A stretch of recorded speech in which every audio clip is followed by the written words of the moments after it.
കർത്താവിൻ്റെ വചനം ശുശ്രൂഷിക്കുന്നത് എവിടെയായാലും അവിടെ പരിശുദ്ധാത്മാവിൻ്റെ നിറവുണ്ടാകും. ഞാനിപ്പോഴേ നമ്മളിങ്ങനെ ശ്രദ്ധിച്ചുകൊണ്ടിരിക്കുന്ന സമയത്ത് പെട്ടെന്ന് ഇരയെടുത്തിട്ട് തിരിഞ്ഞു നോക്കുന്ന ഒരു വലിയ കഴുകൻ്റെ, ശക്തനായ ഒരു കഴുകൻ്റെ രൂപം ദർശനത്തിൽ വന്നു.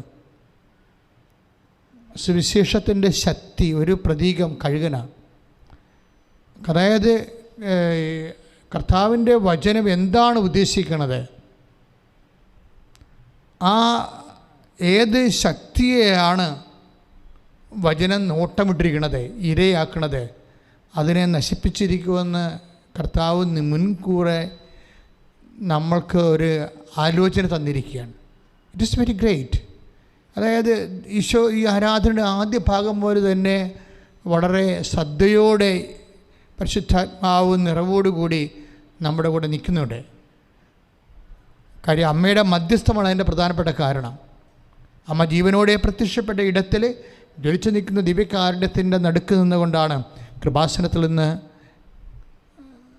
കൃപാസനത്തിൻ്റെ 2 കിരൂബുകളുടെ ഇടയിൽ നിന്ന് പിതാവായ ദൈവത്തിൻ്റെ സ്വരം വന്നതുപോലെ കർത്താവ് നമ്മളോട് സംസാരിക്കുന്നുവെന്നുള്ള ഒരു വലിയ ചിന്ത.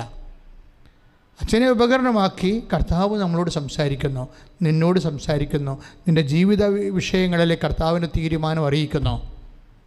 നിൻ്റെ ജീവിത തീരുമാനങ്ങളിലെ ഈ ഒരു ശുശ്രൂഷയിൽ നിന്നോട് കർത്താവിന് എന്തോ വലിയ കാര്യങ്ങൾ പറയാനുണ്ട്.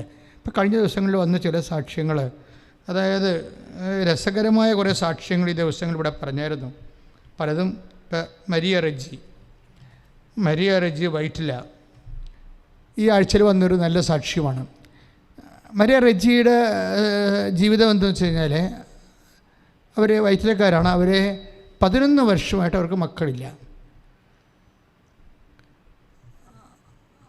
നമുക്കറിയാമല്ലോ, ഇതിന് മക്കളില്ലാത്ത ഒരു 5 വർഷം കഴിയുമ്പോൾ തന്നെ ഈ അമ്മമാർ മൊണോട്ടണസ് ആകും. പിന്നെ ഒരു കാര്യങ്ങൾക്കും അവർക്ക് പോകാനോ വരാനോ ഉള്ള മനസ്സുണ്ടാകത്തില്ല. മനസ്സ് ഇടിഞ്ഞു പോകും. ചതഞ്ഞ ഞാങ്കണ പോലെയാവും അവരുടെ മനസ്സ്. ചില ആൾക്കാർ അത് ഒടിച്ച് കളയും, ചിലർ ഒടിക്കരുത്. കർത്താവ് നമ്മളോട് പറഞ്ഞിട്ടുണ്ട്, ചില സമയത്ത് കാലദൈർഘ്യം കൊണ്ട് ഞാങ്കണകൾ, വിശ്വാസത്തിന് ഞാങ്കണകൾ ചതഞ്ഞു പോകാൻ സാധ്യതയുണ്ട്. അത് ടെസ്റ്റിംഗ് പീരീഡാണ് ശരിക്കും. അപ്പോൾ ഈ അമ്മമാർക്കുണ്ടാകുന്നൊരു പ്രശ്നം, അല്ലെങ്കിൽ അമ്മമാർ തന്നെയല്ല, അല്ലെങ്കിൽ ജീവിത പങ്കാളികൾ തന്നെയല്ല, പല വിഷയങ്ങളിലും, അതായത് ഇപ്പം വിവാഹം താമസിക്കാം, ജോലി താമസിക്കാം. ഇങ്ങനെ താമസിക്കുമ്പോൾ നമ്മുടെ വിശ്വാസം ഒരു ഞാങ്കണയാണെങ്കിൽ അത് ചതഞ്ഞിരിക്കും. ചില ആൾക്കാർ പിന്നീട് വിവാഹം ഒത്തുവരാത്തതുകൊണ്ട് പള്ളിയിൽ പോകാത്ത ആൾക്കാരുണ്ട്. എന്താ കാര്യം? നാട്ടുകാർ ചോദിക്കും എന്ന് വിചാരിച്ചുകൊണ്ടാണ്. അത് കുഞ്ഞുങ്ങളില്ലാത്തവരോടും ചോദിക്കും ആൾക്കാർ. അപ്പോഴേ അവരാണ് നമ്മുടെ ഞാങ്കണ ഒടിക്കാൻ നമ്മളെ സഹായിക്കണത്. കാര്യം ഇങ്ങനെ നാട്ടുകാരുടെ വായടക്കാൻ വേണ്ടി, അയ്യോ ഇനി വീട്ടിൽ ഒരു മനുഷ്യന് പുറത്തിറങ്ങിയ ഇതേ ചോദ്യമേ ഉള്ളൂ, ഞാൻ മടുത്ത് എന്ന് പറയും. പലപാടും ചത്താ മതിയായിരുന്ന, ഇതാണ് ചതഞ്ഞ ഞാങ്കണ ഒടിക്കണമെന്ന് പറയണത്. ഈ മനുഷ്യൻ്റെ ജീവിതത്തിൽ ഇങ്ങനെ ഒരു സാധ്യതയുണ്ടെന്ന് ഈശോക്ക് അറിയാമായിരുന്നു പണ്ടേ.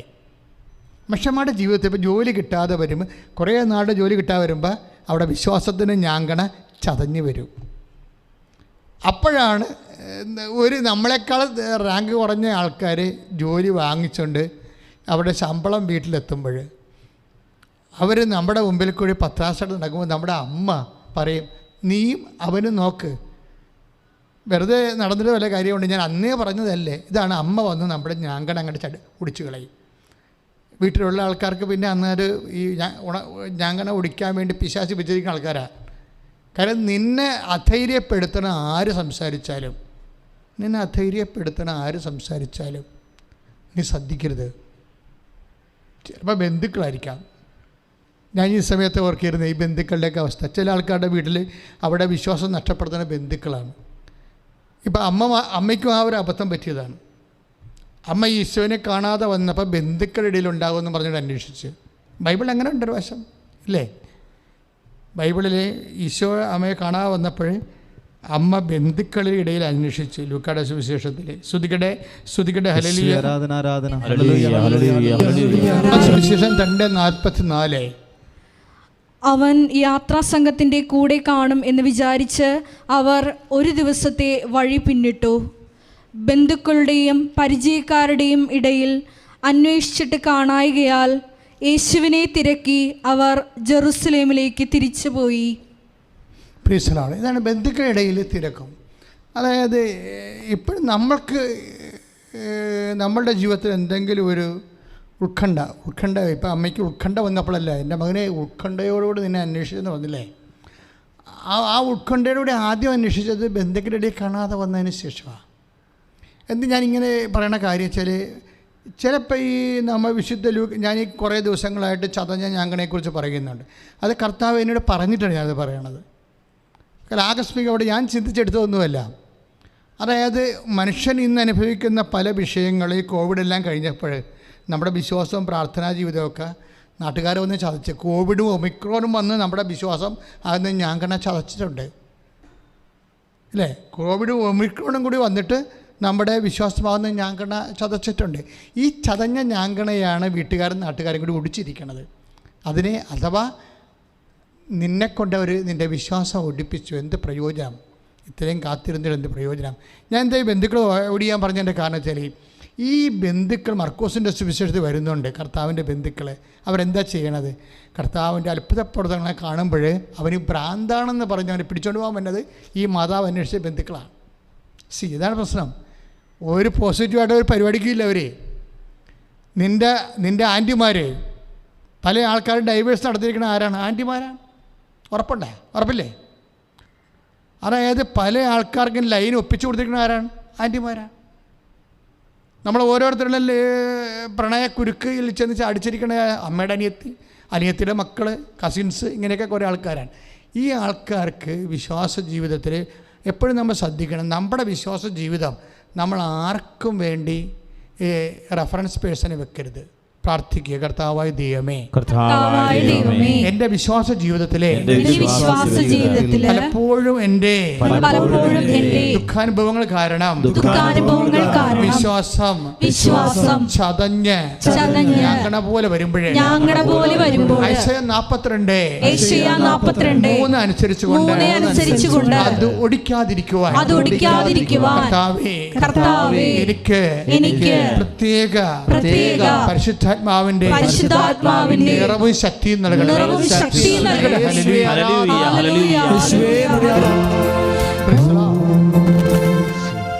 ഇതുപോലെ തന്നെ അതായത് ഈ ഞാങ്കണ ചതയണ എപ്പോഴാണ്, അത് ഒടിയണ എപ്പോഴാണെന്ന് നമുക്കൊരു ധാരണയുണ്ടാകണം.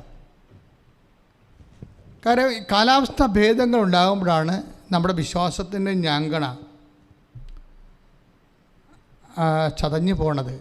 പിന്നെ നാട്ടുകാരത് നമുക്ക് നെഗറ്റീവ് സംസാരിച്ച് ഒടിച്ചു കളയും.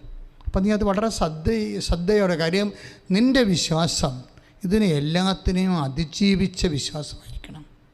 പ്രാർത്ഥിക്കുക, കർത്താവായ ദൈവമേ, എല്ലാ സിറ്റുവേഷനും സാഹചര്യങ്ങളും മനസ്സിലാക്കി ഞാനും എൻ്റെ ദൈവവും എന്ന വിചാരത്തിലെ എൻ്റെ വിശ്വാസത്തിന്റെ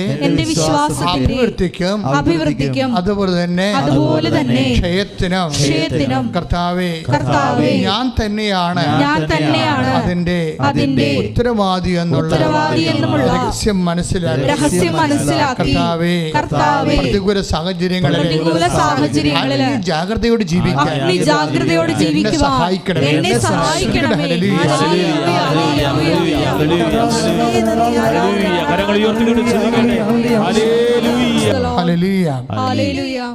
പ്രിയമുള്ളവരെ, നമ്മളുടെ ജീവിതത്തിലെ ഇല്ലായ്മകൾ, ഭൗതികമായ ഇല്ലായ്മകൾ വരും. നമ്മുടെ ജീവിതത്തിൽ ഭൗതികമായ ഇല്ലായ്മകൾ വരും. അതുപോലെ തന്നെ ആത്മീയമായ ഇല്ലായ്മകളും വരും. ഭൗതികമില്ലായ്മ എന്ന് പറഞ്ഞാൽ എന്താണ്? ഇപ്പം വിശുദ്ധ യോഹന്നാൻ്റെ സുവിശേഷത്തിൻ്റെ ഒരു രീതി, അദ്ദേഹത്തിൻ്റെ അത്ഭുതങ്ങൾ തുടങ്ങണത് നമുക്കറിയാവില്ല. എന്തിലാണ് തുടങ്ങണത്? കാനായിലെ വിവാഹ വിരുന്നിലാണ് അത്ഭുതങ്ങൾ തുടങ്ങണത്. എങ്ങനെയാണ് തുടങ്ങണത്? ഭൗതികമായ ഒരു വിഭവം ഇല്ലായ്മ വന്നു അല്ലേ? അത് യോഹന്നാൻ്റെ സുവിശേഷം എപ്പോഴും വായിക്കുന്നതാണ്. 2:3 വീണ്ടും വായിക്കാം. ശ്രുതികട ഹല്ലേലൂയ. അവിടെ വീഞ്ഞ് തീർന്നു പോയപ്പോൾ യേശുവിന്റെ അമ്മ അവനോട് പറഞ്ഞു, അവർക്ക് വീഞ്ഞില്ല. Praise the Lord. Hallelujah. Hallelujah. ശ്രുതികട hallelujah. Hallelujah. Hallelujah. Hallelujah. Hallelujah. യേശുവേ ആരാധന. ഹല്ലേലൂയ. അതായത് നമ്മൾ അടുത്ത വചനം വരണത് ഇപ്പോൾ ഭൗതികമായ സാഹചര്യങ്ങൾ ഇല്ലാത്ത കുറേ സാഹചര്യങ്ങൾ ബൈബിളിലുണ്ട്. ഇല്ലായ്മ. യോഹന്നാൻ്റെ ഒരു പ്രധാന പ്രമേയമാണ് ഇല്ലായ്മ. അവസാനം യോഹന്നാൻ്റെ സുവിശേഷം അവസാനത്തെ അത്ഭുതം അതായത് അത്ഭുതങ്ങൾ അതോടുകൂടി തീരുകയാണ്. അതോടുകൂടിയാണ് ലാസറിൻ്റെ ഉത്ഥാനത്തോടുകൂടിയാണ് അത്ഭുതങ്ങൾ തീരണത്. പിന്നെ ചെവി ഒട്ടിച്ച് വെക്കണമെന്നൊക്കെ ഒറ്റപ്പെട്ട അവസാനത്തെ അത്ഭുതമാണ്. പക്ഷെ അതൊരു അത്ഭുതമായിട്ടൊരിക്കലും നമ്മളെ സുവിശേഷകന്മാർ അങ്ങനെ ആ രീതിയിൽ അതിനെ ഫർണിഷ് ചെയ്യുന്നില്ല. അത് ഒരു ക്ഷമയുടെ പാഠം, ശത്രുവിൻ്റെ സ്നേഹത്തിൻ്റെ ഒരു പാഠം കാണിക്കാനാണ്, അല്ലാതെ ഒരു മാനിഫെസ്റ്റേഷന് വേണ്ടി ഉദ്ദേശിച്ചിട്ടല്ല. അത്ഭുതങ്ങളുടെയൊക്കെ ഉദ്ദേശം എന്താണ്? മാനിഫെസ്റ്റേഷനാണ്. എപ്പിഫനി എന്ന് പറയുന്നത് എന്താണ്? പ്രത്യക്ഷീകരണം. പ്രത്യക്ഷീകരണം എന്ന് പറയുന്നത് എന്താണ്? യേശുവിലുള്ള ദൈവത്വത്തെ പ്രകടിപ്പിക്കുന്നതിൽ. ഇപ്പോഴും നമ്മുടെ ജീവിതത്തിൽ യേശുവിൽ വളർത്താൻ വേണ്ടി ഇങ്ങനെ എപ്പിഫനികൾ, പ്രത്യക്ഷീകരണങ്ങൾ നടന്നുകൊണ്ടിരിക്കും. അപ്പം അങ്ങനെ എപ്പിഫനി പറഞ്ഞാൽ അത്ഭുതങ്ങളുടെ ഉദ്ദേശം എപ്പിഫനി എന്ന് പറഞ്ഞാൽ ഈ പ്രത്യക്ഷീകരണമാണ്, ദൈവത്തിൻ്റെ മഹത്വം വെളിവാകലാണ് എന്ന് മനസ്സിലാക്കിയാൽ ശരിക്കും പറഞ്ഞാൽ നമ്മളുടെ വിശുദ്ധ യോഹന്നാൻ്റെ സുവിശേഷം 11 അത്ഭുതങ്ങൾ തീരുകയാണ്. പിന്നെ ഇല്ല. പിന്നെ ഉള്ളതെല്ലാം പീഡാനുഭവത്തെക്കുറിച്ച് അങ്ങോട്ട് പോവുകയാണ്. 12 ഗ്രീക്കുകാർ വരുന്നു. അപ്പോൾ മനുഷ്യപുത്രൻ മഹത്വ വീഴാൻ പ്രവർത്തിക്കുന്ന കാര്യം പറയുന്നു. ഗോതമ്പ് മണി നിരത്തി വീണ് അഴിയാൻ പോണ കാര്യം പറഞ്ഞു. പാഷനായി. 13 എന്താണ്? പിന്നെ കാല് കഴുകണതും, പിന്നെ പരിശുദ്ധാത്മാവിൻ്റെ പിതാവിൻ്റെ ചാപ്റ്ററാണ്. പിന്നെ ഈശോയുമായിട്ടുള്ള കമ്മ്യൂണിയൻ ഐക്യമാണ്. യോഹന്നാൻ വളരെ കാലം ഉപവസിച്ചും പ്രാർത്ഥിച്ചും തൻ്റെ പത്മോസ് ദ്വീപിലെ തൻ്റെ ചങ്ങലകൾ കിലുക്കി രാത്രികാലങ്ങളിരുന്ന് പാടിയും പരിശുദ്ധാത്മാവിൽ നിറഞ്ഞാണ് അതായത് ഓരോ വരി നമ്മൾ വായിക്കുമ്പോഴും നമ്മളിങ്ങനെ ഹൃദയം പൂരണിച്ച് പോകും. അത്രയ്ക്കും ദൈവം കൈ പിടിച്ചെഴുതിയ ഒരു സുവിശേഷമാണ്. എൻ്റെ ഓരോ ഭാഗങ്ങൾ വായിക്കുക, എൻ്റെ ബിംബങ്ങളൊക്കെ എടുത്തിരിക്കുന്നത് എന്ത് മനോഹരമാണ്. പഴയ നിയമത്തിലൊക്കെ അമ്മയും കുഞ്ഞുമാണ്. ഇപ്പോൾ 49:15 ഐശയ്യാ വചനങ്ങളിൽ 49:15 എന്താ പറയണ? അതേ, അമ്മ നിന്നെ മറന്നാലും ഞാൻ നിന്നെ മറക്കിയില്ല. അപ്പോഴേ I have carved you out in my palm, എൻ്റെ ഉള്ളം കയ്യിൽ നിന്നെ കൊത്തി വച്ചിരിക്കുന്നു. ആ പിതാവിൻ്റെ ശരീരത്തിൻ്റെ ഭാഗമായിട്ടുള്ള ആ ബിംബകൽപ്പനയാണ് പിന്നീട് മുന്തിരിച്ചെടിയും ശാഖയെന്ന് പറയുമ്പോൾ ഈശോ എടുക്കുന്നത്. മറ്റതൊരു സ്റ്റാച്യു പോലെ ഇങ്ങനെ കുത്തി കാണാനും സ്നേഹിക്കാനും ഓർക്കാനുമാണ്. പക്ഷേ അങ്ങനെയല്ല ഇത്. മുന്തിരിച്ചെടി ശാഖ എന്ന് പറയുമ്പോൾ നിലനിൽക്കാൻ പറ്റത്തില്ലെന്ന് ഈശോ പറഞ്ഞു. അതിനേക്കാൾ വലുത് ഈശോ എന്ത് പറയാനാ? എന്നിൽ വസിക്കുന്നില്ലെങ്കിൽ ഫലം പ്രകടിപ്പിക്കാൻ പറ്റത്തില്ല എന്ന് പറഞ്ഞു. എന്ന് വെച്ചാൽ അപ്രതിരോധ്യമായിട്ടുള്ള അനിഷേധ്യമായിട്ടുള്ള ആത്മീയ രഹസ്യങ്ങളെ വെളിപ്പെടുത്തുകയാണ് യോഹന്നാൻ്റെ 15-ാം അധ്യായത്തിൽ. ശ്രുതികട്ടെ ഹല്ലേലൂയ.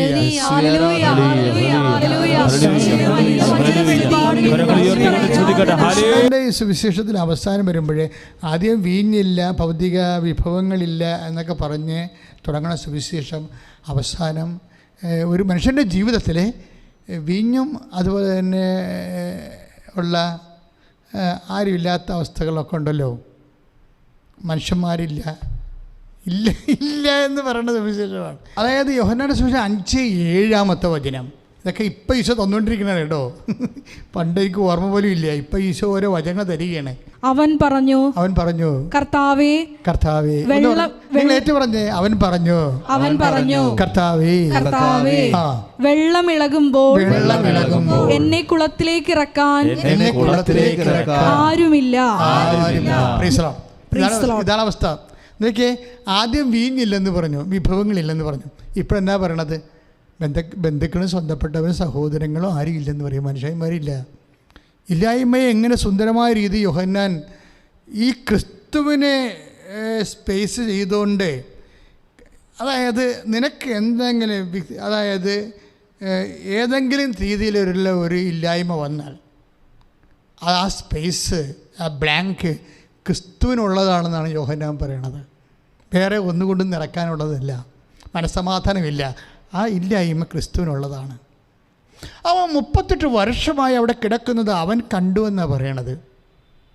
അല്ലാതെ ഇയാൾ വേറെ ആരും ചെന്ന് പറഞ്ഞതൊന്നുമില്ല. അതെപ്പോഴും നമ്മൾ ശ്രദ്ധിക്കേണ്ട ഒരു വിഷയമാണ്. ഈശോ എല്ലാ കാര്യങ്ങളും കാണുന്നു. ഇപ്പം നിനക്ക് ജോലിയില്ല, ഈശോക്ക് അറിയാം. പക്ഷെ അറിയാമെന്ന് പറഞ്ഞിട്ട് കാര്യമില്ല. ഈശോയുടെ ഒരു മനസ്സുണ്ട്, അത് ഞാൻ നിങ്ങളോട് പറയാം. ഇപ്പം ഇവിടെ എന്താ പ്രശ്നം?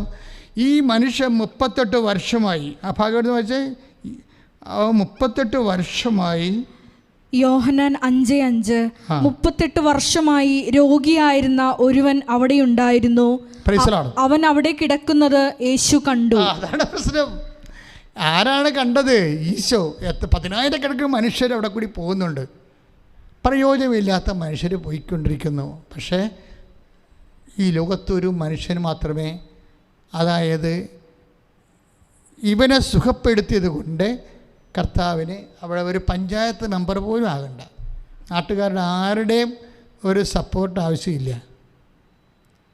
എപ്പോഴും നമ്മൾ സുവിശേഷകൻ എപ്പോഴും ചിന്തിക്കേണ്ട ഒരു വിഷയമാണ്. പത്രോസ് അപ്പോസ്തലൻ പൗലോസ് പണ്ട് പറയുമായിരുന്നേ, ഈ നടപടി പുസ്തകത്തിൻ്റെ 18:10, അതായത് ഈ നഗരത്തിലെ വായിച്ചോളൂ. എന്തെന്നാൽ ഞാൻ നിന്നോട് കൂടെയുണ്ട്. എന്തെന്നാൽ ഞാൻ നിന്നോട് കൂടെയുണ്ട്. ആരും നിന്നെ ആക്രമിക്കുകയോ ഉപദ്രവിക്കുകയില്ല. ഈ നഗരത്തിൽ എനിക്ക് വളരെ ആളുകളുണ്ട്. ഈ നഗരത്തിൽ എനിക്ക് വളരെയേറെ ആളുകളുണ്ട്. അതായത് ചില സമയത്ത് നമ്മുടെ കൂടെ ഒത്തിരി ഈശോ തന്നെ പറയണത് എന്താ പറയണത്? അതായത് നിന്നോടുകൂടി ഞാനുണ്ട്, അതൊരു ഭാഗമാണ്. നിന്നോടുകൂടി ഞാനുണ്ട്. പിന്നെ എന്താണ്? ഈ നഗരത്തിൽ എനിക്ക് ഒത്തിരിയേറെ ആൾക്കാരുണ്ടെന്നാണ് പറയണത്. പക്ഷേ അതൊരു അനുഭവമാണ്.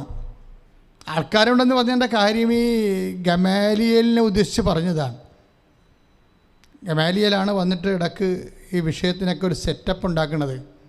അതാണ് എനിക്ക് ആൾക്കാരുണ്ടെന്ന് പറഞ്ഞത്. പക്ഷേ എൻ്റെ പ്രശ്നത്തിൽ നമ്മുടെ ജീവിതാനുഭവത്തിൽ ഇതുപോലെ ഈശോ കൂടെ ഉണ്ടാവും, ബന്ധുക്കളും സ്വന്തപ്പെട്ട സഹോദരങ്ങളൊക്കെ ഉണ്ടാകുമെങ്കിലും, പക്ഷേ നമ്മൾ ഈ പൗലോസ് അപ്പോസ്തലൻ തന്നെ വേറെ ഒരു സ്ഥലത്ത് 2 തിമോത്തി 4:16-17 വായിച്ചാൽ രസകരമായ കാഴ്ചയാണ്. 2 തിമോത്തി 4:16-17. സ്തുതിക്കട്ടെ. Hallelujah, hallelujah, hallelujah. എന്റെ ന്യായവാദങ്ങൾ ഞാൻ ആദ്യം അവതരിപ്പിച്ചപ്പോൾ ആരും എന്റെ ഭാഗത്തല്ലായിരുന്നു. ആരും എന്റെ ഭാഗത്തില്ലായിരുന്നു. എല്ലാവരും എന്നെ ഉപേക്ഷിച്ചു. ആ കുറ്റം അവരുടെ മേൽ ആരോപിക്കപ്പെടാതിരിക്കട്ടെ. എന്നാൽ കർത്താവിന്റെ ഭാഗത്തുണ്ടായിരുന്നു. Price the Lord. അപ്പോൾ നോക്കിയേ, ഈ 2 വിഷയങ്ങളിലെ 2 സ്ഥലങ്ങളിലെ എന്താണ്? ഒരു സ്ഥലത്ത് ജനങ്ങൾ കൂടെയുണ്ട്, ഈ നഗരത്തിൽ എനിക്ക് ആൾക്കാരുണ്ടെന്ന് പറയും. പക്ഷെ അവിടെ എന്താ പറഞ്ഞത്? ആദ്യം എന്താ പറഞ്ഞത്? ഞാൻ നിൻ്റെ കൂടെ ഉണ്ട്, നീ ധൈര്യമായിരിക്കുക. പക്ഷേ ഈ 2 സ്ഥലത്ത് ഉള്ളത് ആരാണ്? ഒരു സ്ഥലത്ത് മാത്രമേ ജനങ്ങളുള്ളൂ കൂടെ. അടുത്ത സ്ഥലത്ത് വന്നപ്പോൾ ജനങ്ങളില്ല. എല്ലാവരും എന്നെ കൈയൊഴിഞ്ഞെന്നാണ് പൗലോസ് പറയണത്. എല്ലാവരും എന്നെ കൈയൊഴിഞ്ഞു. പക്ഷേ ആരാണ്? കർത്താവ് എൻ്റെ കൂടെ ഉണ്ടായി. അപ്പോൾ 2 സ്ഥലത്തും ഉള്ളത് ആരാണ്? കർത്താവാണ്. 2 സ്ഥലത്തും ഉള്ളത് ആരാ? കർത്താവാണ്. ഇപ്പോൾ 2 സ്ഥലത്ത് ഉള്ള ആളെയാണ് നമ്മൾ നമ്പി നിൽക്കേണ്ടത് എപ്പോഴും. ചില ആൾക്കാർ ജനങ്ങൾ എന്ന് പറഞ്ഞുകൊണ്ട് ജനങ്ങൾക്ക് വേണ്ടി മക്കൾ, ചില അമ്മമാരല്ലേ പള്ളിപ്പോലും പോകത്തില്ല. എന്താ മക്കൾ? ഒരു അമ്മനെ എനിക്കറിയാം. അവർ എപ്പോൾ നോക്കിയാലും ഇതാ കർത്താവിൻ്റെ, ഇതാ ദൈവത്തിൻ്റെ കുഞ്ഞാടെന്ന് പറയുമ്പോൾ അവർ ചാടി വീട്ടിൽ പോകും. എന്താ പറഞ്ഞാൽ അത് അവർ കുമ്പസാരിക്കുകയല്ല, കുർബാന സ്വീകരിക്കണമല്ല പ്രശ്നം. കുർബാന സ്വീകരിക്കാൻ വേണ്ടി നിന്നാൽ അത്രയും സമയം പോകത്തില്ലേ? അവരുടെ ഉദ്ദേശം, അവർക്കൊരു കൊച്ചു ജനിച്ചിട്ടുണ്ട്, 3ാമത്തെ കുഞ്ഞ്, 2 പെൺകുഞ്ഞ് പിന്നെ ഒരു ആൺകുഞ്ഞ് ജനിച്ചു കഴിഞ്ഞപ്പോൾ ഏതാണ്ട് ദൈവം അതിന് കൊടുക്കുന്ന പ്രാധാന്യമാണ് പിന്നീട് അവർക്ക് കൊടുക്കുന്നത്. എന്താ കാര്യം വെച്ചാൽ 2 പെൺകുഞ്ഞുങ്ങളെയും കെട്ടിച്ച് വരണ്ടേ? പക്ഷേ എൻ്റെ കൂടെ ജീവിക്കണേ ആൺകുഞ്ഞല്ലേ ജീവിക്കത്തുള്ളൂ. അത് കാരണം ഈ അമ്മ എന്താ വിചാരിക്കണത്? ഈ വീട്ടിൽ ഇവർ ഈ കുഞ്ഞിനെ നോക്കാൻ വേണ്ടി ആളെ നടത്തിയിട്ടുണ്ട്. പക്ഷേ കുഞ്ഞുണർന്നു വരുന്ന സമയത്ത് എങ്ങാനും പാലെടുത്ത് അവൾ കൊച്ചിന് കൊടുക്കാതിരിക്കാൻ വേണ്ടിയാണ് ഇവരിവിടുന്ന് ഓടുന്നത്. കുർബാനയെ സ്വീകരിക്കാതെ ഇരിക്കുന്ന കൊച്ചിന് പാൽ, അതായത് മറ്റ് ആഹാരങ്ങളൊന്നും കൊടുക്കുകയില്ല. കൊച്ചിൻ്റെ ശരീരം ഈ പൊന്നരച്ച് നമ്മൾ പാൽ പൊന്നരച്ച് കൊടുക്കണമെന്ന് പറഞ്ഞ പോലെ പാല് കൊടുത്ത് വേറെ ആഹാരങ്ങൾ കൊടുത്താൽ കളർ പോകുമെന്ന് വിചാരിച്ചുകൊണ്ട് കൊടുക്കത്തില്ല. കൊച്ചിന് ഒരുവിധം കളറുള്ള കൊച്ചാണ്. പക്ഷേ പാല് മാത്രം കൊടുത്തിട്ട് കുഞ്ഞിൻ്റെ കളർ പോകാതിരിക്കാനാണ് നോക്കണത്. പക്ഷേ ഒരു കൈയും കഴിഞ്ഞപ്പോൾ 7 വയസ്സായപ്പോൾ കൊച്ചു മരിച്ചുപോയി. എങ്ങനെ മരിച്ചു? കരളിൽ നെയ്മുറ്റി മരിച്ചു. കൊച്ചിന് കൊളസ്ട്രോൾ. നമ്മൾ ആർക്ക് ഇമ്പോർട്ടൻസ് കൊടുക്കുന്നു? ദൈവത്തെ മറന്നാൽ അത് വിഗ്രഹാരാധനയാണ് സംഭവം. അതാണ് വിഗ്രഹാരാധന എന്ന് പറയണത്. എന്തുകൊണ്ടാണ് ഇവർക്ക് ഈ വിഗ്രഹാരാധന കുഞ്ഞിനെ മരിച്ചത്? ആ ചേച്ചി ഇന്നും ജീവിച്ചിരിപ്പുണ്ട്. എന്തുകൊണ്ടാണ് അവർക്ക് ഈ വിഗ്രഹാരാധന വന്നത്? അവർക്ക് വചനം അറിയത്തില്ല. വചനം അറിയാത്തൊരു കാലത്ത് അവരെ വചനം ആരും പഠിപ്പിച്ചിട്ടില്ല. അഥവാ വചനം പഠിപ്പിക്കുന്ന സമയത്ത് അവർ ശ്രദ്ധിച്ചിട്ടില്ല. അഥവാ വചനം പ്രസംഗിക്കേണ്ട സമയത്ത് അച്ഛന്മാർ അട്ടിയ കാര്യം തീരദേശത്തിന് സീവാളിട്ടുന്ന കാര്യമൊക്കെ പറഞ്ഞ് മനുഷ്യനെ പറ്റിച്ചിരിക്കണതാണ്. വചനത്തിൻ്റെ വേദികൾ വ്യഭിചരിക്കപ്പെട്ടിരിക്കുന്നു. അപ്പം അങ്ങനെയൊക്കെയുള്ള കാലഘട്ടങ്ങളിൽ എൻ്റെ ജനം ഇടയനില്ലാത്ത ആടുകളെപ്പോലെ പരിഭ്രാന്തരായിപ്പോയി. ഇന്ന് പകുതി മുക്കാലും ഇടവക ജനങ്ങൾ പരിഭ്രാന്തരാണ്. എന്താ കാര്യം?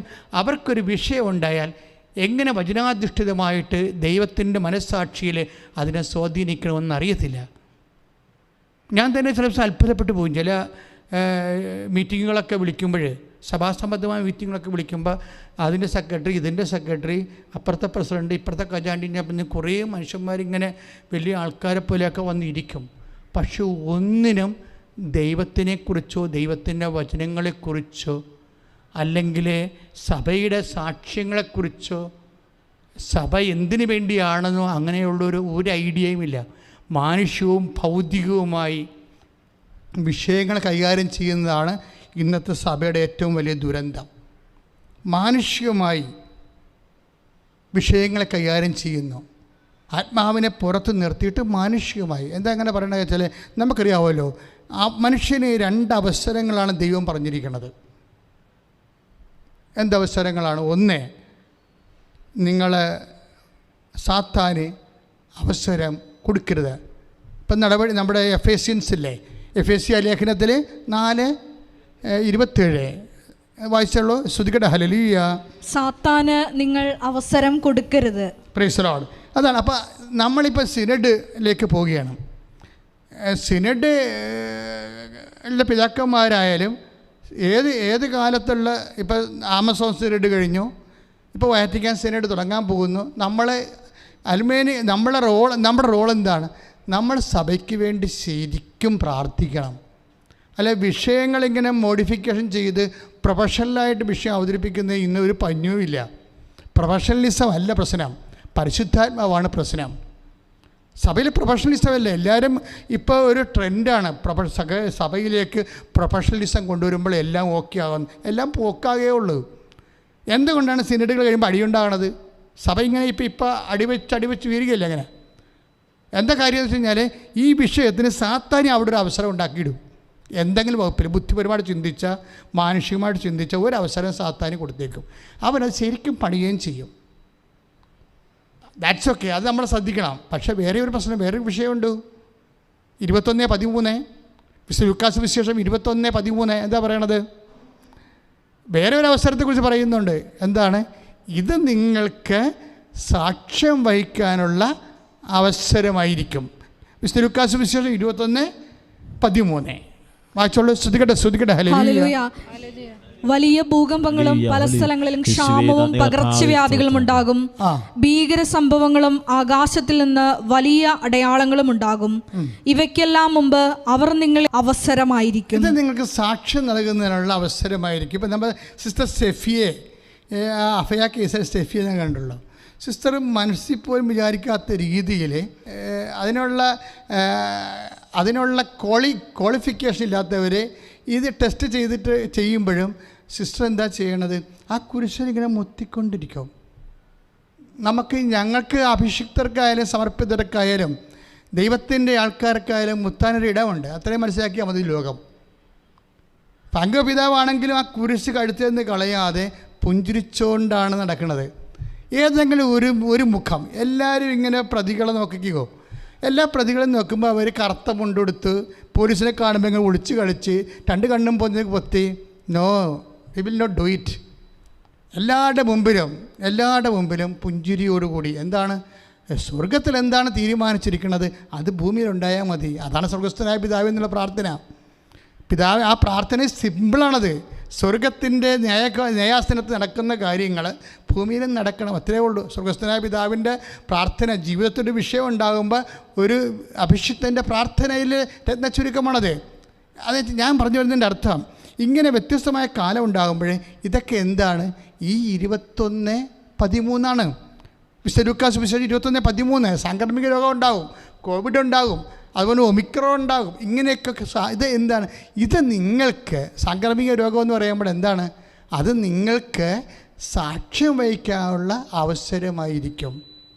അതാണ് വിഷയം. ഇവിടെ ഒരു സാക്ഷ്യം ഉണ്ടായി, ഞാൻ പേരൊന്നും ഓർക്കണില്ല, പക്ഷേ ആ പറഞ്ഞ സാക്ഷ്യം എനിക്ക് ഭയങ്കര ഇഷ്ടപ്പെട്ടു. എന്താ ആ ചേച്ചി പറഞ്ഞു വെച്ചാൽ, അവർക്ക് കോവിഡ് പിടിച്ചിട്ട് അവരുടെ കോവിഡ് നിറഞ്ഞ്, വൈറസ് ശ്വാസകോശം മുഴുവൻ നിറഞ്ഞ്, കോവിഡ് നിറഞ്ഞു കഴിഞ്ഞ് അവർ ശ്വാസം മുട്ടലായി, അവർക്ക് സഹിക്കാൻ പറ്റാത്ത ശ്വാസം മുട്ടലേ.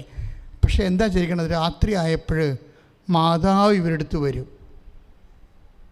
മാതാവ് വന്നിട്ടൊരു പുതപ്പെടുത്തിട്ട് ഇവരങ്ങോട്ട് പുതക്കും. അയ്യോ, അത് അവർ എന്ത് വികാരോജ്ജലമായിട്ടാണ് പറയണമെന്നറിയാവോ.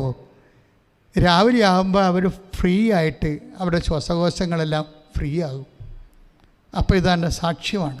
സാംക്രമിക രോഗം നടന്നു, സാംക്രമിക രോഗം ഉണ്ടായി, പക്ഷേ അമ്മ ഒരിക്കലും ഈ വിഷയത്തിൽ പുറംതിരിഞ്ഞു നിന്നില്ല.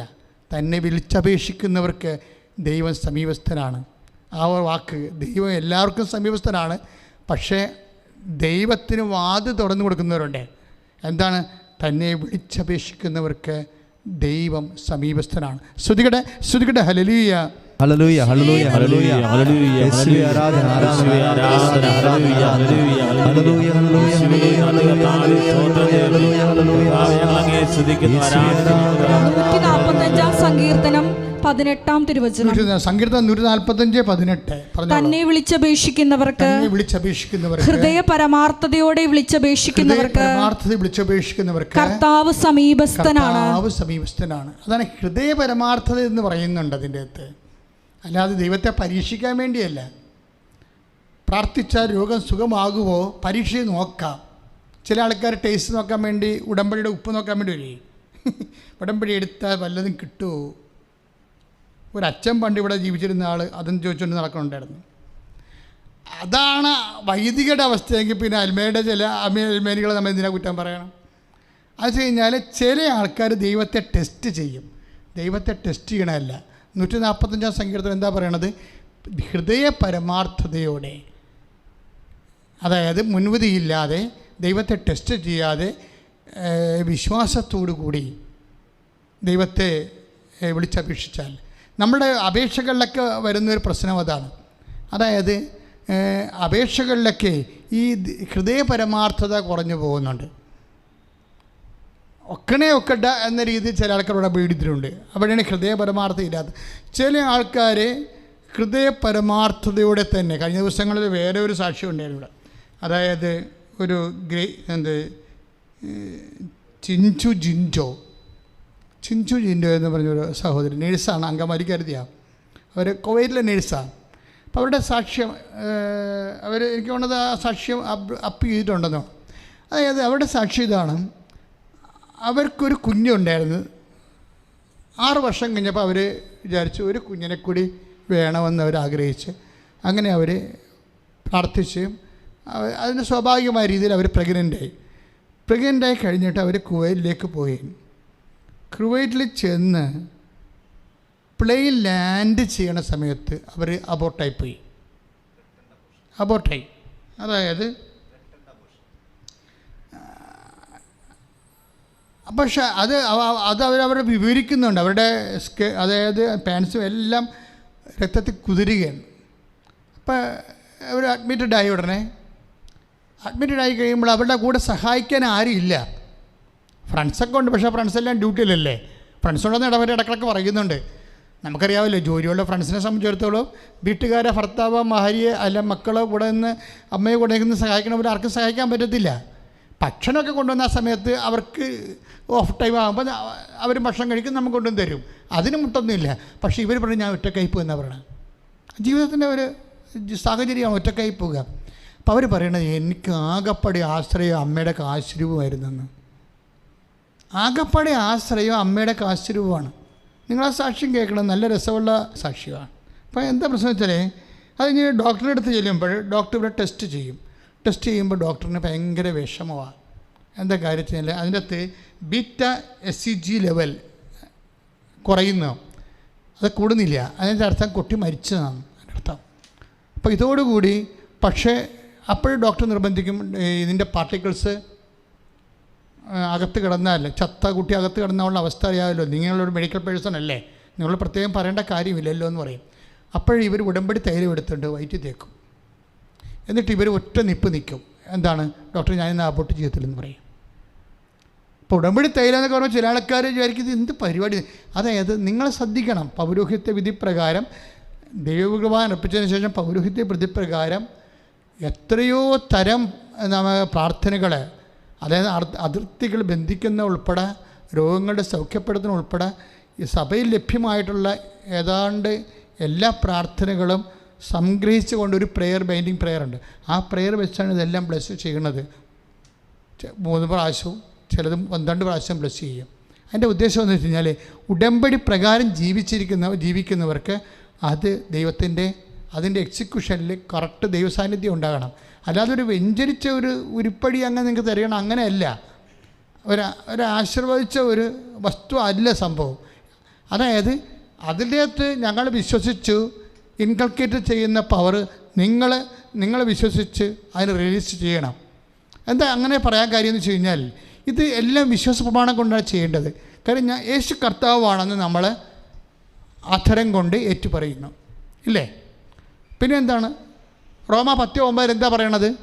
യേശു കർത്താവാണെന്ന് അധരം കൊണ്ട് ഏറ്റുപറയുകയും പിന്നെന്താ ചെയ്യണത്? ദൈവം അവനെ മരിച്ചോന്ന് ഉയർപ്പിച്ചെന്ന് ഹൃദയത്തിൽ വിശ്വസിക്കുകയും ചെയ്യും. അപ്പം ഇങ്ങനെ അപ്പോഴാണ് രക്ഷ പ്രാപിക്കണത്. ഇപ്പം യേശുവിനെ പ്രാപിക്കുകയാണ് ചെയ്യണത്. നമ്മുടെ ബോഡിയിലാണ് പറയുന്നത്, അത് ഹീലിംഗ് ആയിട്ട് മാറും, അപ്പോൾ സൗഖ്യമായി മാറും. ജീവിത മണ്ഡലങ്ങളിൽ യേശുവെ പ്രാപിച്ച ബ്ലെസ്സിങ്ങായി മാറും, അനുഗ്രഹമായി മാറും. ആത്മാവിൽ യേശുവെ പ്രാപിച്ച കൃപയുമായി മാറും. അത് നിത്യതയ്ക്കാണ് നമ്മളെ സഹായിക്കുന്നത്. ഇങ്ങനെ യേശു എല്ലാമാണ്. അതാണ് കൊളോസ്യ 3:11. ഒരു മനുഷ്യൻ്റെ ജീവിതത്തിൽ എല്ലാമാണ് യേശു. ഇവളെന്താ ചെയ്യിക്കണത്? ഇവൾ വിശ്വാസപ്രമാണം ചൊല്ലിയാണ് ഉടമ്പടി തൈലം അവിടെ വയറ്റിൽ കിടക്കുന്ന കൊച്ചിനെ, ചത്തില്ലാതെ മഞ്ഞ് കിടക്കുന്ന കൊച്ചിനെ അവിടെ തേടിയിട്ട് വിശ്വാസത്തിൻ്റെ ഒരു നിപ്പ് നിൽക്കുകയാണ്. എന്താണ്? കർത്താവ് ഈ കുഞ്ഞിനെ എനിക്ക് തരും. അതാണ് അവിടെ നിപ്പ്. ഡോക്ടർ 3-4 പ്രാവശ്യം ടെസ്റ്റ് ചെയ്തിട്ട് മുമ്പ് പറഞ്ഞ പോലെ ഈ β-HCG ലെവല് വീണ്ടും കൂടുന്നില്ല. പക്ഷേ ഇവിടെ പ്രാർത്ഥന എന്നാണെങ്കിൽ, ഈ സഹോദരി പ്രാർത്ഥന എന്നാണെങ്കിൽ മാറണമില്ല. പിന്നീട് ഈ ഒരു പ്രോസസ്സ് മുന്നോട്ട് പോകുമ്പോൾ ഇത് വേഴ്സായിട്ടല്ലേ വരേണ്ടത്. പക്ഷെ പിന്നീട് കുറച്ച് ദിവസം കഴിഞ്ഞപ്പോൾ വീണ്ടും സ്കാൻ ചെയ്യുമ്പോൾ ഡോക്ടർ കരയുമെന്നാണ് പറയണത്. കാര്യം കുഞ്ഞ് പൂർണ്ണ ആരോഗ്യത്തോടെ അതിൻ്റെ ഉദരത്തിൽ വളരണ കണ്ടിട്ട്. This is A thing. അപ്പോൾ ഞാൻ ഓർക്കുമ്പോൾ എന്തുകൊണ്ടാണെങ്കിൽ ഒരു പ്ലെയിൻ ലാൻഡ് ചെയ്തതോടുകൂടി ഇവളുടെ ജീവിതം അങ്ങോട്ട് മാറുകയാണ്, തകർച്ചയിലേക്കോ. അപ്പം ഇങ്ങനെ പെട്ടെന്ന് അങ്ങനെ സംഭവിക്കുക. നമ്മൾ എത്ര ദൈവമായിട്ട് ഇങ്ങനെ തേനും പാലും ചക്കരയും പീരിയും ഒക്കെ ആയിട്ട് ഇരുന്നാലും ചില സമയത്ത് ദൈവം അങ്ങ് ടോട്ടലി മാറിപ്പോണ കാണാം. അങ്ങനെ സംഭവിക്കുക. അത് നിങ്ങൾ മനസ്സിലാക്കണം. നിങ്ങളോർക്കും ഞാൻ എന്തുമാത്രം പ്രാർത്ഥിച്ചു, പള്ളിയിൽ നിന്ന് മാറാൻ നടക്കുകയാണ്, എനിക്ക് എൻ്റെ ജീവിതത്തിൽ ഞാൻ ദാനധർമ്മം ചെയ്യുന്നുണ്ട്, ഉടമ്പടി എടുത്തുകൊണ്ട് ഉടമ്പടി പ്രകാരമാണ് ജീവിക്കുന്നത്. ഇങ്ങനെ എല്ലാം നിങ്ങളിങ്ങനെ ദൈവത്തിൻ്റെ അടുത്ത് എങ്ങനെയെങ്കിലും ഈ ഞാങ്കണൊന്ന് ഒടിച്ചെടുക്കാൻ വേണ്ടി നോക്കും. അങ്ങനെ ഒരു മണ്ടത്തരങ്ങളൊന്നും ചെയ്യരുത്, മിണ്ടരുത്. അതാണ് അമ്മയെ ഞാൻ പ്രൊമോട്ട് ചെയ്യാൻ കാരണം. ഇപ്പം ചില ധ്യാനകേന്ദ്രങ്ങളുടെ വെബ്സൈറ്റിൽ വരും, നിങ്ങൾ അനുഗ്രഹ പാത്രങ്ങളല്ല നോക്കേണ്ടത്, നിങ്ങൾ ഏകരക്ഷകനായ യേശുവിനെയാണ് നോക്കേണ്ടതെന്നാണ്. പക്ഷേ അവരൊക്കെ എനിക്ക് പറയാനുള്ള അവരെല്ലാം ഈ കൃപാസനത്തിൻ്റെ ധ്യാനം ഒന്ന് ശ്രദ്ധിക്കണമല്ലായിരിക്കും. കാര്യം വെച്ച് കഴിഞ്ഞാൽ നമ്മൾ അവൻ പറഞ്ഞതുപോലെയാണ് ചെയ്യണത്, അല്ലാതെ അമ്മ പറഞ്ഞതുപോലെയും വിശുദ്ധന്മാർ പറഞ്ഞതുപോലെയും അല്ല. ഉടമ്പടി എന്നപ്പോൾ എന്താണ്? ഈശോ പറഞ്ഞതുപോലെയാണ്. ആ പറഞ്ഞതുപോലെ ചെയ്യാൻ അമ്മ ആരാണത്? മധ്യസ്ഥമാണ്. പക്ഷെ അമ്മയുടെ മധ്യസ്ഥം എന്താണ്? അപ്രതിരോധ്യമായ മധ്യസ്ഥമാണ്. ഒക്കണേ ഒക്കട്ടെ, ഒക്കുമെങ്കിൽ ഒക്കും, നല്ലതാണെന്ന് അങ്ങനെയല്ല. ആ കാര്യത്തിൽ അമ്മ ചലിക്കത്തില്ല. തൻ്റെ നിലപാടിൽ നിന്നും തൻ്റെ മാറ്റമില്ലല്ലോ. തൻ്റെ പ്രാർത്ഥനാ വിഷയത്തിൽ നിന്ന് അമ്മ മാറുന്നില്ല. എനിക്ക് നിനക്ക് വേണ്ടി എൻ്റെ സമയം ഇനി സ്വാഗതമായിട്ടില്ലല്ലോ എന്ന് പറയുമ്പോഴും ആകാത്ത സമയം ആക്കിയെടുക്കാൻ അമ്മ ഈശോയ്ക്ക് കഴിയും. ഈശോയ്ക്ക് എന്താണ് ചെയ്യേണ്ടതെന്ന് നേരത്തെ അറിയാമെന്ന് അമ്മയ്ക്ക് നേരത്തെ അറിയാം. അത്രയും വിഷയം. അതുകൊണ്ടാണ് അമ്മ മാറാത്തത്. ഇപ്പം അവനെന്താ എന്ത് ചെയ്യണമെന്ന് അവന് നേരത്തെ അറിയാമെന്ന് നമ്മുടെ വചനത്തിലില്ലേ? യോഹന്നാൻ 6-ാമത്തെ വാക്യത്തിൽ എന്ത് ചെയ്യണമെന്ന് അപ്പം തീർന്നു പോയപ്പോൾ എന്ത് ചെയ്യണമെന്ന് അവന് നേരത്തെ അറിയാമായിരുന്നു. അങ്ങനെ നേരത്തെ അറിയാവുന്ന ഈശോയ്ക്ക് ഇതറിയാമെന്ന് അമ്മയ്ക്ക് നേരത്തെ അറിയാം. അതുകൊണ്ടാണ് അമ്മ ഈ വിഷയത്തിൽ അവിടുന്ന് ചലിക്കാതെ. യേശു ആരാണെന്ന് അറിയാവുന്നത് കൊണ്ടാണ് അമ്മ അമ്മയുടെ പ്രാർത്ഥനയിൽ നിന്ന് വിട്ടുമാറാതെ നിന്നത്. പറഞ്ഞ് മനസ്സിലായില്ലേ? ഈ ആൾക്കാരെന്തുകൊണ്ടാണ് ഇടയ്ക്ക് പ്രാർത്ഥനയിൽ നിന്ന് വിട്ടുമാറിയിട്ട് ചതഞ്ഞ ഞാങ്കണേ ഉടിക്കണേ എന്തുകൊണ്ടാണ്? യേശു ആരാണെന്ന് അറിയാത്തത് കൊണ്ടാണ്. ഇപ്പം നമ്മൾ യോഹന്നാൻ 6:6 എന്താ എഴുതിയിരിക്കണത്? എന്ത് ചെയ്യണമെന്ന് അവന് നേരത്തെ അറിയാമായിരുന്നു. ക്ലിയർ അല്ലേ? ഈശോയുടെ അമ്മ അവർക്ക് വീഞ്ഞില്ല എന്ന് പറയുമ്പോൾ എനിക്ക് നിനക്ക് എന്താ എൻ്റെ സമയം ഇനി സമാഗതമായിട്ടില്ലല്ലോ എന്ന് പറയുമ്പോഴേ അമ്മ എന്തുകൊണ്ടാണ് മാറാത്തത്? അമ്മ മാറാത്തത് അമ്മയ്ക്ക് യേശുവിന് അറിയാം. അമ്മയ്ക്ക് യേശുവിന് എന്തറിയാം? അമ്മയ്ക്ക് യേശുവിന് അറിയാവുന്നത് എന്ത് ചെയ്യണമെന്ന് യേശുവിന് നേരത്തെ അറിയാവുന്ന അതുപോലെ തന്നെ നേരത്തെ അമ്മയ്ക്കും അറിയാം. യേശുവിന് അറിയാവുന്നവർ ഒരിക്കലും മാറത്തില്ല. എല്ലാവരും മാറിപ്പോകുന്നുണ്ടെങ്കിൽ, ചതഞ്ഞ ഞാങ്കണ ആൾക്കാർ ഉടിക്കുന്നുണ്ടെങ്കിൽ, വിശ്വാസത്തിൽ അപേക്ഷ ഉണ്ടായിരുന്നുണ്ടെങ്കിൽ the doesn't know who is Jesus. അതുകൊണ്ടാണ് ഈശോ ചോദിക്കുന്നത്, whom do you say that I am? ഞാൻ ആരാണെന്ന് നിങ്ങൾ പറയുന്നത്? അപ്പോൾ പത്രോസ് പറയും, you are Christ the son of the living God. നീ ക്രിസ്തുവാണ്. എങ്ങനെയാണ് നീ? എന്ത് ക്രിസ്തുവാണ് നീ? ജീവിക്കണ ദൈവത്തിൻ്റെ പുത്രനായ മിശിഹ. യേശു ക്രിസ്തു ജീവിക്കുന്ന ദൈവത്തിൻ്റെ പുത്രനായ മിശിഹയാണെന്ന് പറയുമ്പോൾ എൻ്റെ ജീവിതത്തിൽ വരുന്ന വിഷയങ്ങൾക്കും വരാതിരിക്കുന്ന വിഷയങ്ങൾക്കും എല്ലാം അവനാണ്. He's the only answer. അവൻ ആൻസറാണെന്ന്. അതുകൊണ്ട് തന്നെയാണ് അവനുള്ളതും ഇല്ലാത്തതും ഒരുപോലെയാണെന്ന് പറയുന്നത്. സുവിശേഷത്തിൽ അവനുള്ളതും അവനില്ലാത്തതും ഒരുപോലെയാണ്. എന്നുവെച്ചാൽ ഞാൻ എന്താ ഇങ്ങനെ പറയണമെന്ന് വെച്ച് കഴിഞ്ഞാൽ, നിങ്ങൾക്ക് ഏതെങ്കിലും സമയത്ത് ചിലപ്പോൾ യേശുവിനെ you may not be able to feel, നിങ്ങൾക്കത് ഫീൽ ചെയ്യത്തില്ല.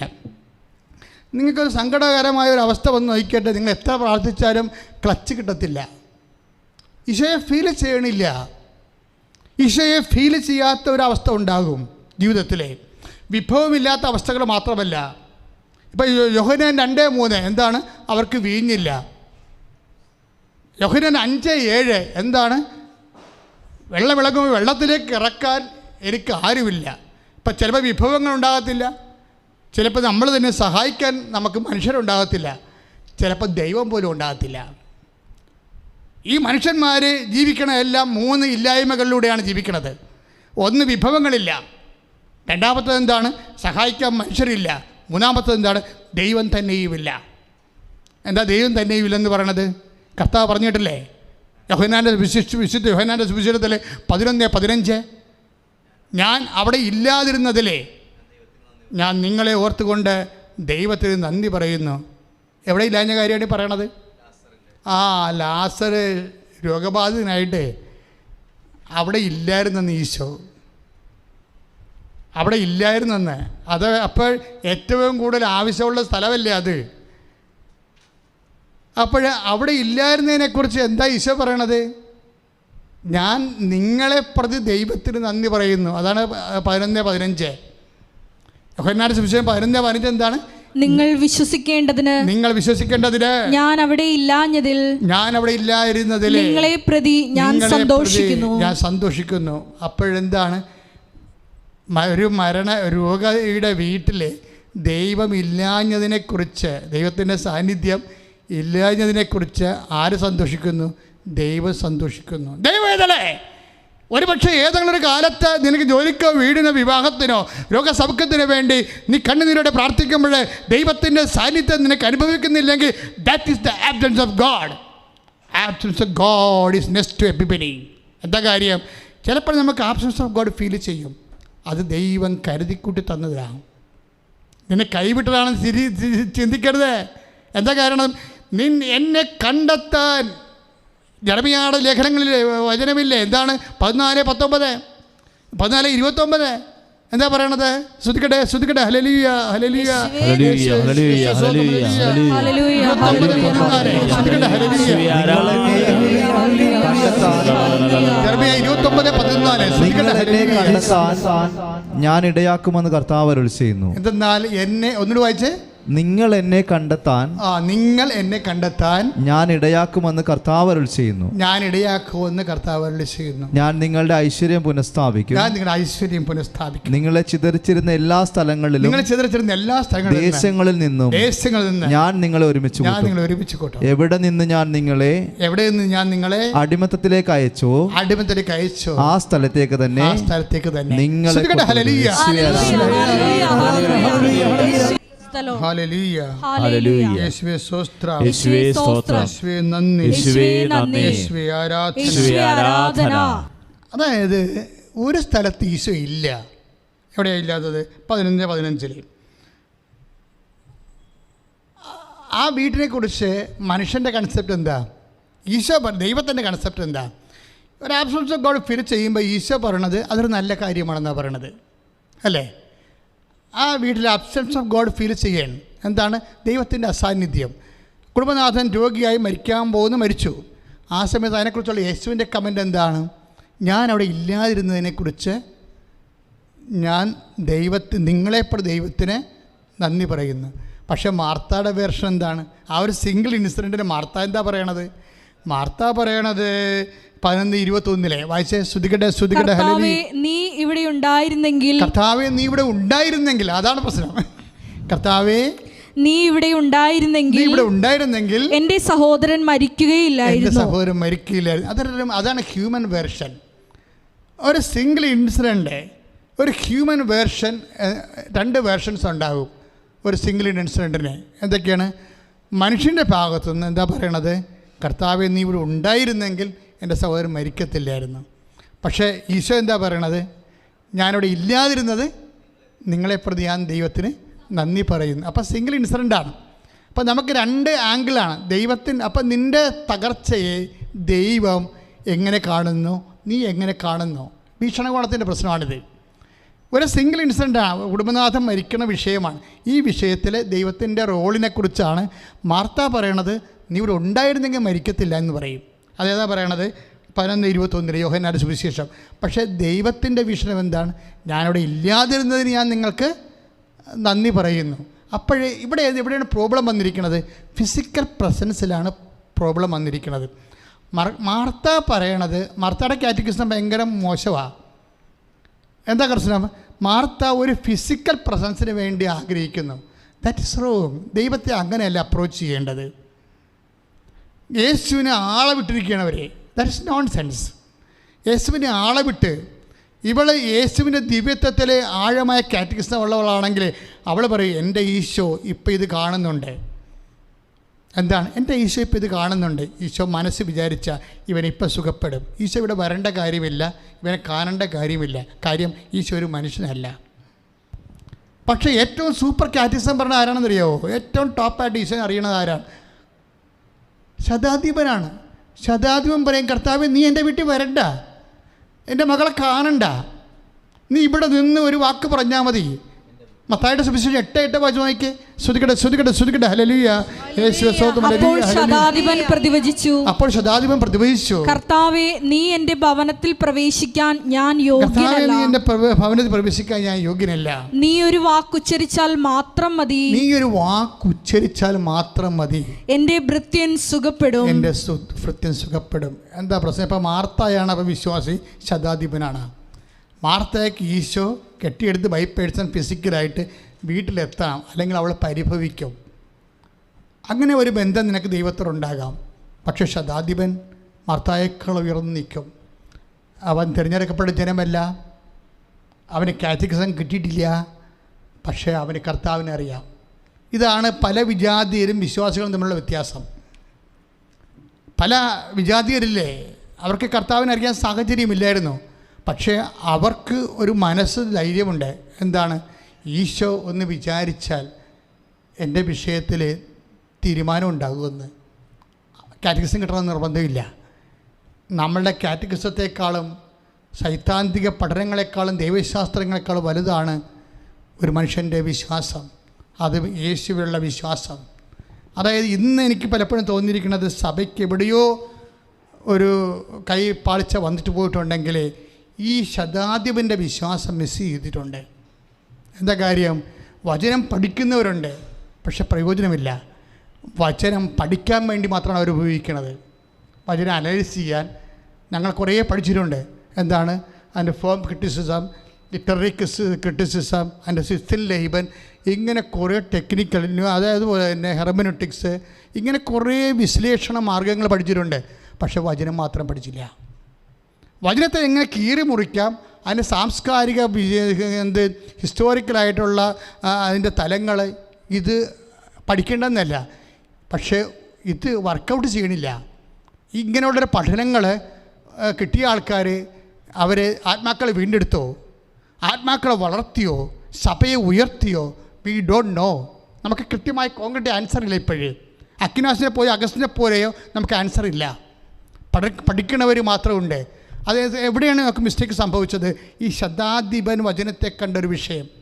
അവൻ മാർത്ത ഈശോയുടെ കൂടെ ജീവിച്ച ആൾക്കാരാണ്, മറിയം ഈശോയോട് ജീവിച്ച ആൾക്കാരാണ്. പക്ഷേ ജീവിച്ചെന്ന് പറഞ്ഞൊരു കാര്യമില്ല. ക്രിസ്ത്യാനിയായിട്ട് സഭയിൽ വളർന്നു അല്ലെങ്കിൽ സഭയിൽ ശുശ്രൂഷ ചെയ്തു എന്ന് പറഞ്ഞിട്ട് പോലും ഒരു കഥയുമില്ല. എന്താ കാര്യം? ഇതിനേക്കാൾ അപ്പുറത്താണ് ബന്ധമെന്ന് പറയുന്നത്. അതിനേക്കാൾ അപ്പുറത്താണ് ആത്മബന്ധത്തിനേക്കാൾ അപ്പുറത്താണ് ഈശോയുടെ capacity. Hmm do you say that I am? ഈശോയുടെ ചോദ്യം എന്താണ്? ഒറ്റ ചോദ്യമല്ല ചോദിച്ചോളൂ. ഈശോ, ഞാൻ ആരാണെന്നാണ് നിങ്ങൾ പറയുന്നത്? ശതാധിപനാണ് അതിന് മറുപടി കൃത്യമായിട്ട് പറയണത്. നീ ഇവിടെ നിന്നൊരു വാക്ക് പറഞ്ഞാൽ മതി. നിൻ്റെ വാക്ക് എന്താണെന്നറിയാവോ? ഇല്ലായ്മയിൽ നിന്ന് ആകാശം ഭൂമിയും സൃഷ്ടിച്ചപ്പോൾ, ഭൂമി രൂപരഹിതമായിരുന്നപ്പോൾ, ആഴത്തിന് മീത് അന്ധകാരം വ്യാപിച്ചിരുന്നപ്പോൾ, അന്ധകാരത്തിന് ജലത്തിൻ്റെ പരപ്പിലൂടെ ആത്മാവ് ചലിച്ചപ്പോൾ ദൈവം കൽപ്പിച്ചില്ലേ ഉണ്ടാവട്ടെ, വെളിച്ചമുണ്ടാവട്ടെ എന്ന്. ആ വാക്കാണ് നീ. ആ വാക്ക് മാംസം ധരിച്ചവനാണ് നീ. ആ വാക്ക് നീ ഇവിടെ നിന്ന് പറഞ്ഞാൽ മതി, എൻ്റെ ഭൃത്യം സുഖപ്പെട്ടുകൊള്ളുമെന്ന്. ആ നിമിഷം ആ ഭൃത്യം സുഖപ്പെട്ടു. എന്താണെന്നറിയാം? ഇതാണ് ശരിക്കും പറഞ്ഞാൽ എപ്പിഫനി. ഈശോയിലുള്ള ദൈവത്വത്തെ ആ നിമിഷം നമുക്ക് വെളിവാകാൻ പറ്റണത്. എക്കാലങ്ങളിലും ഈശോയിലുള്ള ദൈവത്വത്തെ സഭയ്ക്ക് വെളിപ്പെടുത്താൻ പറ്റണില്ലെങ്കിൽ നമ്മുടെ സിനഡുകളൊക്കെ എപ്പോഴും കാലം നമുക്ക് മറുപടി നമ്മളോട് ചോദ്യം ചോദിച്ചുകൊണ്ടിരിക്കും. കാര്യം എത്രയോ അഭിഷിക്തരെ, എത്രയോ സഭ, എത്രയോ രീതിയിൽ പഠിച്ച് ആണ് നമ്മൾ സിനഡിലേക്ക് വരണത്. പിതാക്കന്മാർ സിനഡിലോട്ട് പ്രവേശിക്കുമ്പോഴും നമ്മൾ പുറത്ത് സഭ പ്രാർത്ഥിക്കുകയാണ്. പിതാക്കന്മാർ സിനഡിലേക്ക് പ്രവേശിക്കുമ്പോൾ പുറത്ത് സഭ ഇംഗ്ലാവ് വിളിച്ചു കഴിഞ്ഞാൽ അത് സഭയല്ല.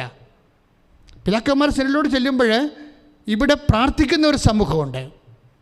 ദൈവത്തെക്കുറിച്ച് കൃത്യമായിട്ട് അറിയാതെ പിതാക്കന്മാർ സിനഡിലോട്ട് ചെല്ലുമ്പോൾ നമ്മളെന്താ ചെയ്യേണ്ടത്? ദൈവഹിതം നിറവേറാൻ വേണ്ടി സഭ കണ്ണീരോടെ പുറത്ത് പ്രാർത്ഥിച്ചുകൊണ്ടിരിക്കും. പത്രോസ് ജയിലിലായപ്പോൾ സഭ കഥകൾ അടച്ചിട്ട് പ്രാർത്ഥിച്ചുകൊണ്ടിരിക്കും. സഭയുടെ ഏറ്റവും വലിയ റോൾ എന്താണ്? പ്രാർത്ഥനയാണ്. പ്രാർത്ഥിക്കാത്തൊരു സഭയ്ക്കേക്കാൾ ഉപരി ഇവിടെ സമരം ചെയ്യുന്ന ഒരു സഭയായി വന്നിട്ടുണ്ടെങ്കിൽ സാത്താൻ അതിൻ്റെ അവസരം കൃത്യമായിട്ട് കണ്ടെത്തിയത് മനസ്സിലാക്കിയാൽ മതി. അതായത് സാത്താന് പ്രവർത്തിക്കാൻ പറ്റിയ ഒരു വാതിൽ തുറന്ന് കിട്ടിയിരിക്കുന്നത്, അതിൽ പ്രവർത്തിക്കാൻ പറ്റുന്ന പ്രവർത്തിക്കാൻ പറ്റുന്ന ആൾക്കാരെയും കിട്ടിയിരിക്കുന്നു. പിന്നെ എന്താ കുഴപ്പമിരിക്കണത്? എഫെസ്യർ 4:27 എന്താ പറയണത്? സാത്താന് നിങ്ങൾ അവസരം കൊടുക്കരുത്. കാര്യം അവസരം കൊടുത്താൽ അവൻ കയറി പണിയും കൃത്യമായിട്ടും. അവസരം കൊടുക്കാതെ പഴുതടച്ച് വേണം നിങ്ങളെ സഭാപരമായ കാര്യങ്ങളെ ചെയ്യാൻ. ആ പഴുതുകളിട്ടാൽ സ്വാഭാവികമായ അവസരത്തിലൂടെ കൂടുതൽ മോശമായ കാര്യങ്ങൾ സംഭവിക്കും. അപ്പം അതുകൊണ്ട് സഭ ഏത് വിഷയം, ഓരോ വിഷയങ്ങളിലും നമുക്കിതുപോലെയുള്ള കുടിവിചാരങ്ങളും കാര്യങ്ങളൊക്കെ വരുമ്പോഴും എപ്പോഴും ശ്രദ്ധിക്കേണ്ട ഒരു വിഷയം, ഈ മാനുഷിക സംരംഭങ്ങൾ ഉണ്ടാവാതിരിക്കാൻ നോക്കണം. കാര്യം ഉണ്ടാകാൻ സാധ്യതയുണ്ട്. അതാണ് ഗമാലിയേൽ പറയണത്. ഗമാലിയേൽ എന്താ പറയണത്? സഭ പ്രക്ഷുബ്ധമായി കഴിഞ്ഞപ്പോൾ എന്താ പറയണത്? ഈ സംരംഭം മാനുഷികമാണെങ്കിൽ ഇത് അധപ്പതിച്ചു പോകും. അതാണ് നടപടി 5:38. ഇത് മാനുഷികമാണെങ്കിൽ, മനുഷ്യരിൽ നിന്നാണ് വരുന്നതെങ്കിൽ ഇത് അധപ്പതിച്ചു പോകും. പക്ഷെ ദൈവത്തിൽ നിന്നാണ് വരുന്നതെങ്കിൽ അമ്മയെ തൊടാൻ നമുക്ക് പറ്റത്തില്ല. ഇപ്പോൾ ഏത് കാലത്തുള്ള സഭാ കൂടി വിചാരങ്ങളായാലും അവിടെ മാനുഷിക സംരംഭങ്ങൾ ഉണ്ടാവാതിരിക്കാൻ വേണ്ടി വളരെ ജാഗ്രതയുണ്ടാകണം. അഭിനന്ദ പിതാക്കന്മാർക്കും അഭിഷിക്തർക്കും അതുപോലെ തന്നെ ആത്മീയ വിശ്വാസികൾക്കും. ശ്രുതികട്ടെ. ഇപ്പോഴും നടക്കാൻ പോകുന്ന സെനറ്റിനെ സംബന്ധിച്ച് വത്തിക്കാൻ 2023 നടക്കാൻ പോകുന്ന സെനറ്റിനെ സംബന്ധിച്ച് പ്രാർത്ഥിക്കും. സഭാപിതാക്കന്മാരെ സെനറ്റ് ഹാളിൽ എത്തുമ്പോഴേ പരമ ദിവ്യകാരുണ്യത്തിന് പ്രിയമുള്ളവരെ, നമ്മൾ മർക്കോസിൻ്റെ സുവിശേഷം 6:52 വായിക്കുമ്പോഴേ വളരെ മർക്കോസിൻ്റെ സുവിശേഷം 6:52 അത് വായിക്കുമ്പോഴേ നമുക്ക് വളരെ കൃത്യമായ ഒരു വചനം അതിലുണ്ട്. അതായത് അപ്പം വർദ്ധിപ്പിച്ച് കഴിഞ്ഞ് നടക്കുന്ന സംഭവങ്ങളാണത്. ആ സംഭവം കഴിയുമ്പോൾ എന്താണ് സുവിശേഷകനോട് പരിശുദ്ധാത്മാവ് പറഞ്ഞത്? അപ്പം വർദ്ധിപ്പിച്ചു, 5 അപ്പം 5000 പേർ കൊണ്ട് തീറ്റിപ്പോറ്റി.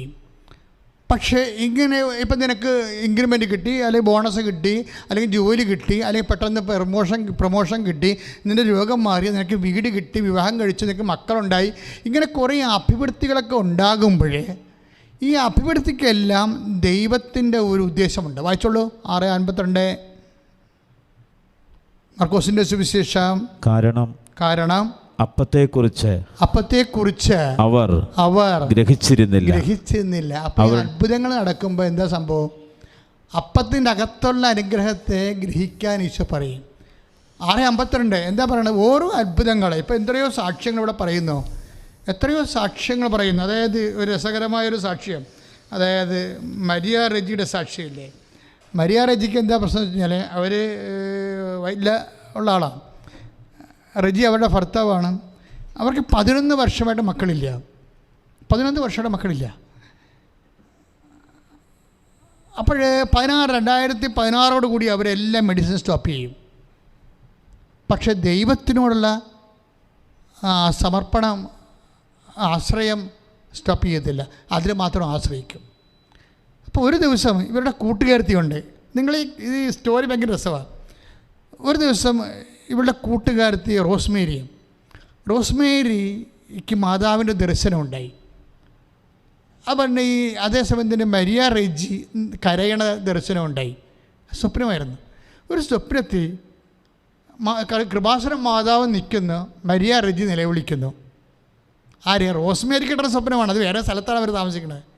റോസ്മേരി ഈ സ്വപ്നം ഉണ്ടായതിനു ശേഷം ഉടനെ മരിയ റെജി വിളിക്കടി, നീ എത്രയും വേഗം കൃപാസനത്തിൽ പോകണം. എന്തിനാണെന്ന് ചോദിക്കേണ്ടത്, നീ അവിടെ ചെന്നാൽ മതി, എന്തോ കാര്യം ഉണ്ടടി എന്ന് പറയും. കാര്യം എന്താ? അപ്പോൾ ഇവർ ചോദിക്കും എന്താ പ്രശ്നം? അതായത് ഇന്നലെ നിന്നെയും മാതാവിനെ ഞാൻ ഒരുമിച്ച് സ്വപ്നം കണ്ടെന്ന് പറയും. അപ്പോൾ ഇവരങ്ങോട്ടും ചുറ്റിപ്പോവും. കാര്യം ഇവരെ ഉടമ്പടി എടുക്കണമെന്നൊക്കെ പറഞ്ഞിരിക്കുന്നുണ്ടെങ്കിലും ഒക്കത്തില്ലേ, എങ്ങനെയായിരിക്കും, കിട്ടത്തില്ലേ, ഇങ്ങനെ പല ഒരു ഡൗട്ടാണ്.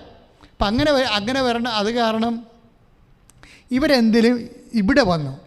ഈ റോസ്മേരി പറഞ്ഞത് കൊണ്ട് ഇവരിവിടെ വരും. ഇവിടെ വരുമ്പോൾ അവർ പറയണം, ഞാൻ ഒന്നും പറഞ്ഞില്ല, കരയുക മാത്രമേ ചെയ്തുള്ളൂ. ഇതിൽ അവർ പറയുന്ന ഒരു ലാംഗ്വേജ് ഉണ്ട്. ഞാൻ ഒന്നും പറഞ്ഞില്ല അമ്മയോട്, ഞാൻ കരയുക മാത്രമേ ചെയ്തുള്ളൂ. അമ്മ എൻ്റെ കണ്ണീരിൻ്റെ അർത്ഥം മനസ്സിലാക്കിയെന്ന്. ഒയ്യോ, ഇത് ഈ കാലഘട്ടങ്ങളിൽ കേട്ട സാക്ഷ്യങ്ങൾ ഏറ്റവും നല്ല ഒരു ക്വാളിറ്റി സാക്ഷ്യമാണ്. ഞാനൊന്നും പറഞ്ഞില്ല അമ്മയോട്, ഞാൻ കരയുക മാത്രമേ ചെയ്തുള്ളൂ, വാവിട്ട് കരഞ്ഞ്. പക്ഷെ അമ്മ എൻ്റെ കണ്ണീരിൻ്റെ അർത്ഥം മനസ്സിലാക്കി. ഞാൻ ആഴ്ച പ്രഗ്നൻ്റായെന്ന്. പ്രൈസ്തലാണ്. ആ കുഞ്ഞിനെയും കൊണ്ടുവന്ന ഒരു സാക്ഷ്യം പറയണത്. ആ 11 വർഷമായിട്ട് മക്കളില്ലാത്തവരാണ്. ദാറ്റ് മീൻസ് നമ്മളെ വിചാരിക്കാത്ത കേൾക്കാത്തതൊക്കെ ഇവിടെ സംഭവിക്കുന്നുണ്ട്.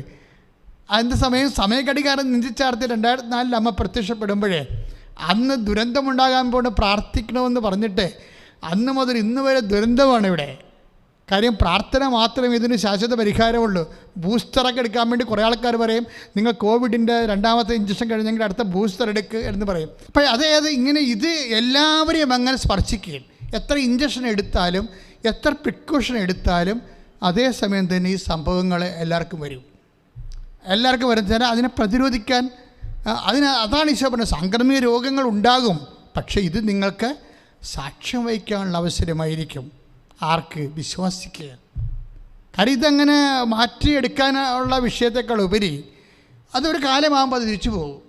കോപസ്തൂരി അതുപോലെ തന്നെ വസൂരി പോയ പോലെ, 5ആം പനി പോയ പോലെ, അത് പ്ലേഗ് പോയ പോലെ ഈ സാധനം അങ്ങോട്ട് തിരിച്ചു പോകും. തിരിച്ചു പോകും. അത് കഴിയുമ്പോൾ ഒരു 10-30 കൊല്ലം കഴിയുമ്പോൾ വേറെ ഒരു സാധനം വരും. അതിങ്ങനെ കാലവർഷം പോലെ ഇങ്ങനെ ഭൂമിയെ സന്ദർശിച്ചുകൊണ്ടേയിരിക്കും.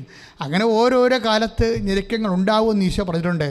16:23 ലോകത്ത് നിങ്ങൾക്ക് ഞെരുക്കങ്ങൾ ഉണ്ടാകും, എങ്കിലും ധൈര്യമായിരിക്കണം, ഞാൻ ലോകത്തെ കീഴടക്കിയിരിക്കുന്നു. അപ്പം ലോകത്തെ കീഴടക്കിയ ആളിനെ സാക്ഷ്യം വഹിക്കാനുള്ള അവസരമായിരിക്കും ഇത് എന്നാണ് ഈശോ പറഞ്ഞത്. അപ്പം എപ്പോഴും വിശ്വാസി എപ്പോഴും ഇതിൻ്റെ സാക്ഷ്യത്തിൻ്റെ കണ്ടൻറ്റ് എന്താണെന്ന് നോക്കി നടക്കണം. കാര്യം സാക്ഷ്യം എന്ന് പറയണത് ഇപ്പം നമുക്കറിയാമേ, അതായത് ഈ റെജി എന്ന് പറയുന്ന ആ മോൾക്കാർ, അവളുടെ പേരെന്ന മരിയ റെജിക്ക് അവർക്ക് വരണ്ടയോ ഉടമ്പടി എടുക്കണോ വേണ്ടയോ എന്നൊക്കെ പറഞ്ഞ് ഇങ്ങനെ കയ്യാലപ്പുറത്ത് തേങ്ങ പോലെ ഇങ്ങനെ കുലുങ്ങി ആടിയാടി നിൽക്കുന്ന സമയത്ത് അമ്മ വേറെ ഒരു കൂട്ടുകാരത്തേക്ക് പ്രത്യക്ഷപ്പെട്ട് ഇവളെയും കൂടി അവിടെ കാണിച്ചിട്ട് ഇവളെ വിളിച്ചിട്ട് ഇവിടെ കൊണ്ടുവന്ന് പറഞ്ഞ് അവൾ കരയുമ്പോൾ തന്നെ അമ്മ അവളെ അനുഗ്രഹിച്ച് കുഞ്ഞിനെയും കൊടുത്ത് വിടുകയാണ്. ദാറ്റ് മീൻസ് നമ്മൾ കേട്ടതിനേക്കാളൊക്കെ വലുതാണ് ഈ സംഭവങ്ങൾ. സംഭവിച്ചുകൊണ്ടിരിക്കുന്ന ഓരോ വിഷയങ്ങളും കേട്ടതിനേക്കാളൊക്കെ വലുതാണ്. അതായത് നമുക്ക് സുവിശേഷ കാര്യങ്ങളിൽ പോലും സംഭവിക്കാത്ത ചില രീതികളാണ്. ഇതിനേക്കാൾ വലിയ കാര്യങ്ങളാണ് സുവിശേഷത്തിൽ സംഭവിച്ചിരിക്കുന്നത്. പക്ഷേ മോഡ് ഓഫ് ആക്ഷൻ ഒരു പ്രത്യേക രീതിയിലാണ് ഇത് കറക്റ്റ് ചെയ്ത് വരണത്. ഞാൻ പറഞ്ഞ എൻ്റെ മക്കളെ, ഇത്തിരി വിശ്വാസമുള്ളവൻ അത് ഒത്തിരിയാക്കി എടുക്കണം. ഒത്തിരി വിശ്വാസമുള്ളവൻ സാക്ഷിയായി മാറണം. അതെപ്പോഴും നമ്മൾ ശ്രദ്ധിക്കണം. ഇത്തിരി വിശ്വാസമുള്ളവൻ അത് ഒത്തിരിയാക്കി എടുക്കണം. ഒത്തിരി വിശ്വാസമുള്ളവൻ കർത്താവിൻ്റെ ഏറ്റവും ശക്തരായ സാക്ഷികളായി മാറണം. അല്ലെ ഇനിയും ദൈവത്തെ കൊണ്ട് വല്ലതും നേടാൻ പറ്റുമോ എന്നും പറഞ്ഞുകൊണ്ട് ഇങ്ങനെ തലയും ചൊരുകി ഇങ്ങനെ അനുഗ്രഹപ്പാട്ടിൽ നടക്കരുത്. മറിച്ച് എനിക്ക് എന്ത് ചെയ്യാൻ പറ്റും, ഒരു വിശ്വാസ നിലയിൽ എനിക്കെങ്ങനെ സാക്ഷ്യം വഹിക്കാൻ പറ്റും എന്ന് നീ ചിന്തിക്കണം, എന്ന് നീ ആലോചിക്കണം. എന്നിട്ട് കർത്താവേ എന്നെ സാക്ഷിയാക്കി മാറ്റണമെന്ന് പ്രാർത്ഥിക്കുക. കർത്താവേ അങ്ങയുടെ പീഡാനുഭവത്തിന്റെ മരണത്തിന്റെ ഉയർത്തെഴുന്നേൽപ്പിന്റെ വീണ്ടും വരവിന്റെ സാക്ഷിയായി അഭിഷേകം ശ്രദ്ധിക്കട്ടെ. സാധ്യതയുണ്ട് നമ്മുടെ ജീവിതത്തിലെ. ദൈവം തന്നെ നമ്മുടെ വിശ്വാസത്തിൽ നിന്നും നമ്മളെ വിശ്വസ്തതയിലേക്ക് കൺവേർട്ട് ചെയ്യാൻ വേണ്ടി. അതെന്താ പ്രശ്നം എന്നറിയാമോ? പല ആൾക്കാരും സംഭവിച്ചിരിക്കുന്നത് അവർ പേയ്മെൻറ്റ് ചെയ്തിട്ടില്ല. ഇപ്പം ക്രിസ്ത്യാനിയുടെ കുടുംബത്തിൽ ജനിച്ചു, പക്ഷേ ക്രിസ്ത്യാനിയുടെ കുടുംബത്തിൽ ജനിച്ചത് കൊണ്ട് മാത്രമാണ് ക്രിസ്ത്യാനിയായിട്ട് ചില ആൾക്കാർ, അല്ലെങ്കിൽ ഞാൻ ഉൾപ്പെടെയുള്ളവർ അറിയപ്പെടുന്നത്. കാര്യം നമ്മുടെ ഭാഗത്ത് നിന്ന് പേയ്മെൻ്റ് ഒന്നും ഇല്ലല്ലോ. അപ്പം ഞാനിപ്പോൾ പൗരോഹിത്യത്തിൽ നിന്ന് ഉദ്ദേശിക്കുന്നത് ഞാൻ ക്രിസ്തീയ കുടുംബത്തിൽ ജനിച്ചത് കൊണ്ടാണ് ഈ വിശ്വാസം പിന്തുടരണത്. സംശയമുണ്ടോ? ഞാൻ ഈ ക്രിസ്തീയ കുടുംബത്തിലല്ല ജനിച്ചതെങ്കിൽ ഞാൻ എൻ്റെ ജീവൻ പണയം വെച്ചുകൊണ്ട് ഈ വിശ്വാസം സ്വീകരിക്കാൻ തയ്യാറാകുക. ഇപ്പോൾ കേരളത്തിൽ നടക്കുന്ന പ്രവണത എന്താണ്? അത് ഈ ശ്രീനാരായണ ഗുരുവിനെ ഒരു വലിയ സാമൂഹ്യ പരിഷ്കർത്താവായിട്ട് ഉയർത്തുകയാണ്. തെറ്റില്ല. നമ്മളുടെ ഒരു പ്ലോട്ട് കേന്ദ്രം റിജക്റ്റ് ചെയ്തിട്ടുണ്ട് റിപ്പബ്ലിക് ദിനത്തിൽ. അതിനവർ പറയുന്ന ശങ്കരാചാര്യനെ കൂടി അതിൻ്റെ കൂടെ വെക്കണമെന്നും പിന്നെ കുറച്ച് കാര്യങ്ങളൊക്കെയാണ് പറയണത്. ഞാൻ ആ വിഷയത്തിൽ കിടക്കണതിനേക്കാൾ ഉപരി നമ്മൾ ശ്രീനാരായണ ഗുരുവിനെ ഒരു കേരളത്തിൻ്റെ സാംസ്കാരിക സാമൂഹിക പരിഷ്കർത്താവായിട്ട് അവതരിപ്പിക്കുമ്പോൾ നമ്മൾ അല്ലെങ്കിൽ ആ ഒരു സമൂഹം അദ്ദേഹത്തെ ഗുരുവെ അതുപോലെ തന്നെ ആത്മീയ ആചാര്യനായിട്ട് വണങ്ങുന്ന ഒരു സമൂഹം ഉണ്ടല്ലോ ഇവിടെ കേരളത്തിൽ, ആ സമൂഹം ഇത് അംഗീകരിച്ച് അങ്ങനെ കൊടുക്കും. എന്താണ്? സാമൂഹ്യ പരിഷ്കർത്താവാണ്. ഇതിൻ്റെ അപകടം എന്താണെന്ന് അറിയാമോ? ഇതൊരു മാനുഷികമായ ഏർപ്പാട് മാത്രമാണ്. ഇതിൻ്റെ അകത്ത് ദൈവികത ഒന്നും ഇല്ലെന്നാണ് മതേതരം പറയണത്. കേരളത്തിലെ സജീവനായ മതേതരനുണ്ടല്ലോ, സജീവനായ മതേതരൻ എന്താ പറയണത്?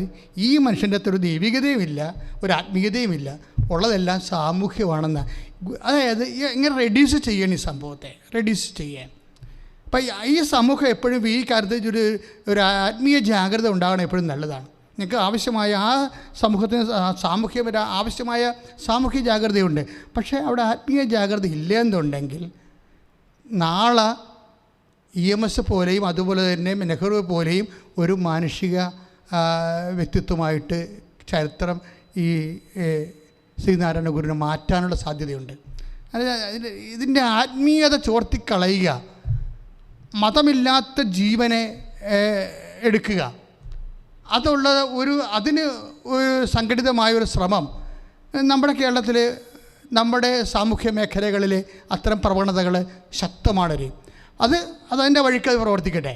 പക്ഷെ അതേസമയം തന്നെ ആധ്യാത്മികതയെ അതിൻ്റെ പേരിൽ അടിമപ്പെടുത്തുന്നതിന് വേണ്ടി പ്രവർത്തിക്കുമ്പോൾ ആ ആധ്യാത്മികത നാളെ ആ വ്യക്തികളിൽ അടുത്ത തലമുറ അംഗീകരിക്കാതെ വരും.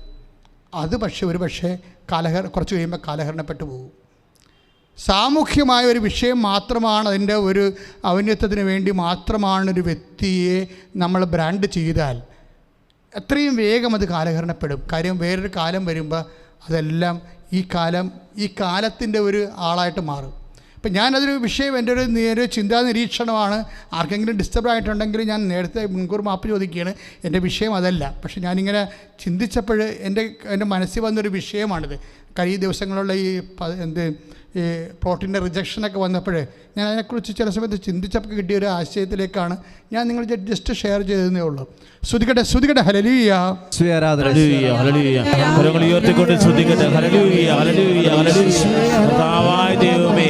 അവിടുത്തെ സാന്നിധ്യത്തെ ഓർത്ത് നന്ദി പറയുന്ന കർത്താവേ, ജനതയുടെ മനസ്സിനും തീർത്ഥമാക്കുന്ന നമ്മുടെ സബ്ജക്റ്റിലൂടെ നമ്മൾ വരികയാണ്. നമ്മുടെ സബ്ജക്റ്റ് എന്ന് വെച്ച് കഴിഞ്ഞാൽ അതായത് ക്രിയേറ്റഡ് സൈലൻസ്, അതായത് നിർമ്മിത നിശബ്ദത.